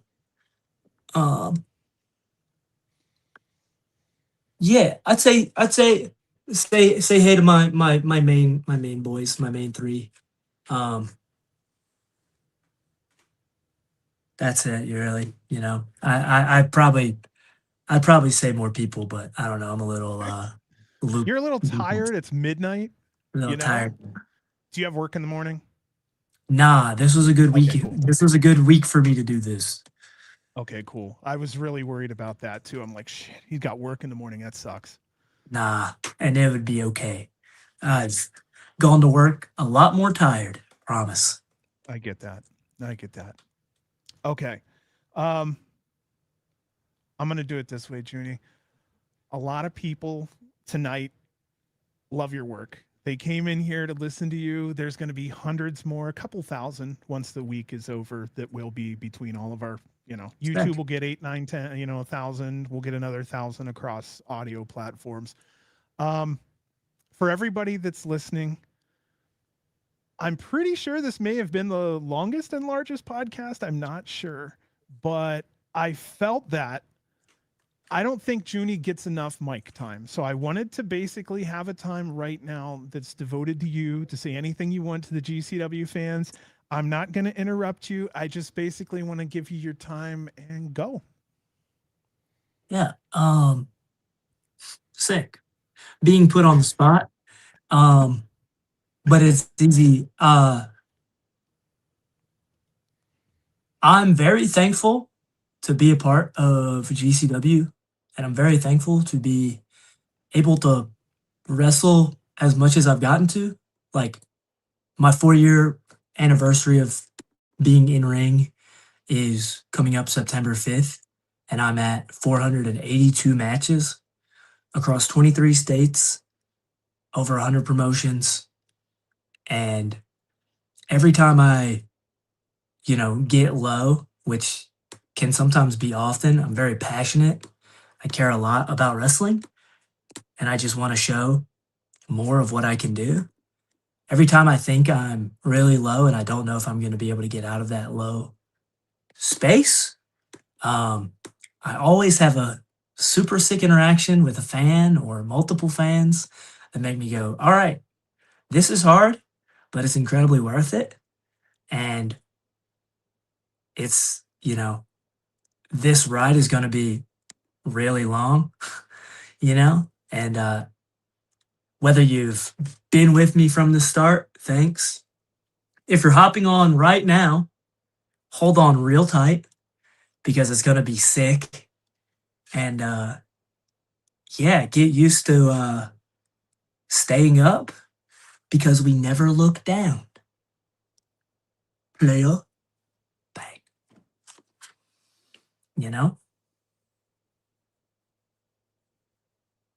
Oh, your mic is off, I think. Of course it is. There's never a show for me without one muting. I wanted to say thank you. I think that this has been a fun ass time. I skipped roughly 20 to 25 questions for another time. Nice. I think that's fair. Thank Keep you for all of being them. patient. I had a really rough evening before I got on with you, and you had a long conversation with my friends over at SRS Studio before you got on here. So I want to just say, like, you're damn near 5 hours in, man. It is appreciated, all of it. Oh yeah. Hey, thank you. Thank y'all for doing it. Thank you for calling upon me. It was a long time coming. I had a hell of a list. You know when you hit me up, I'm like, dude, there's a list, and I had to do one interview a week, I was booked out to 2027 already. And I'm like, I can't do that. By the time I get around to some of you, you already graduated. You know what I mean? Yeah. So we're fighting the clock on you too. It's only a matter of time before you graduate, buddy. Hey, I'm working real hard. But yeah, I saw somebody comment "Long live GCW." That's important to throw out there. So Long no live. shit. That's absolutely how we always end the show. So if it's okay, Juni, will you stick around just for a second and I'll say goodbye to you on the back end privately? Yeah, sounds good. All right, cool, man. Thanks everybody for checking in. Like I said before, you guys are fantastic in chat. Juni, please go over there. You're going to get such a wonderful boost of positivity by reading what everybody's sent to you. People are so thankful. So yeah, the Crow Fairy Tale knows how to do it. So thank you everybody for tuning in. We will see you next week. I am going to keep that person quiet until we have everything completely put in stone. I know, right? Okay, so Juni, help me get the fuck out of here. You ready? Long. Oh yeah. Live GCW. GCW.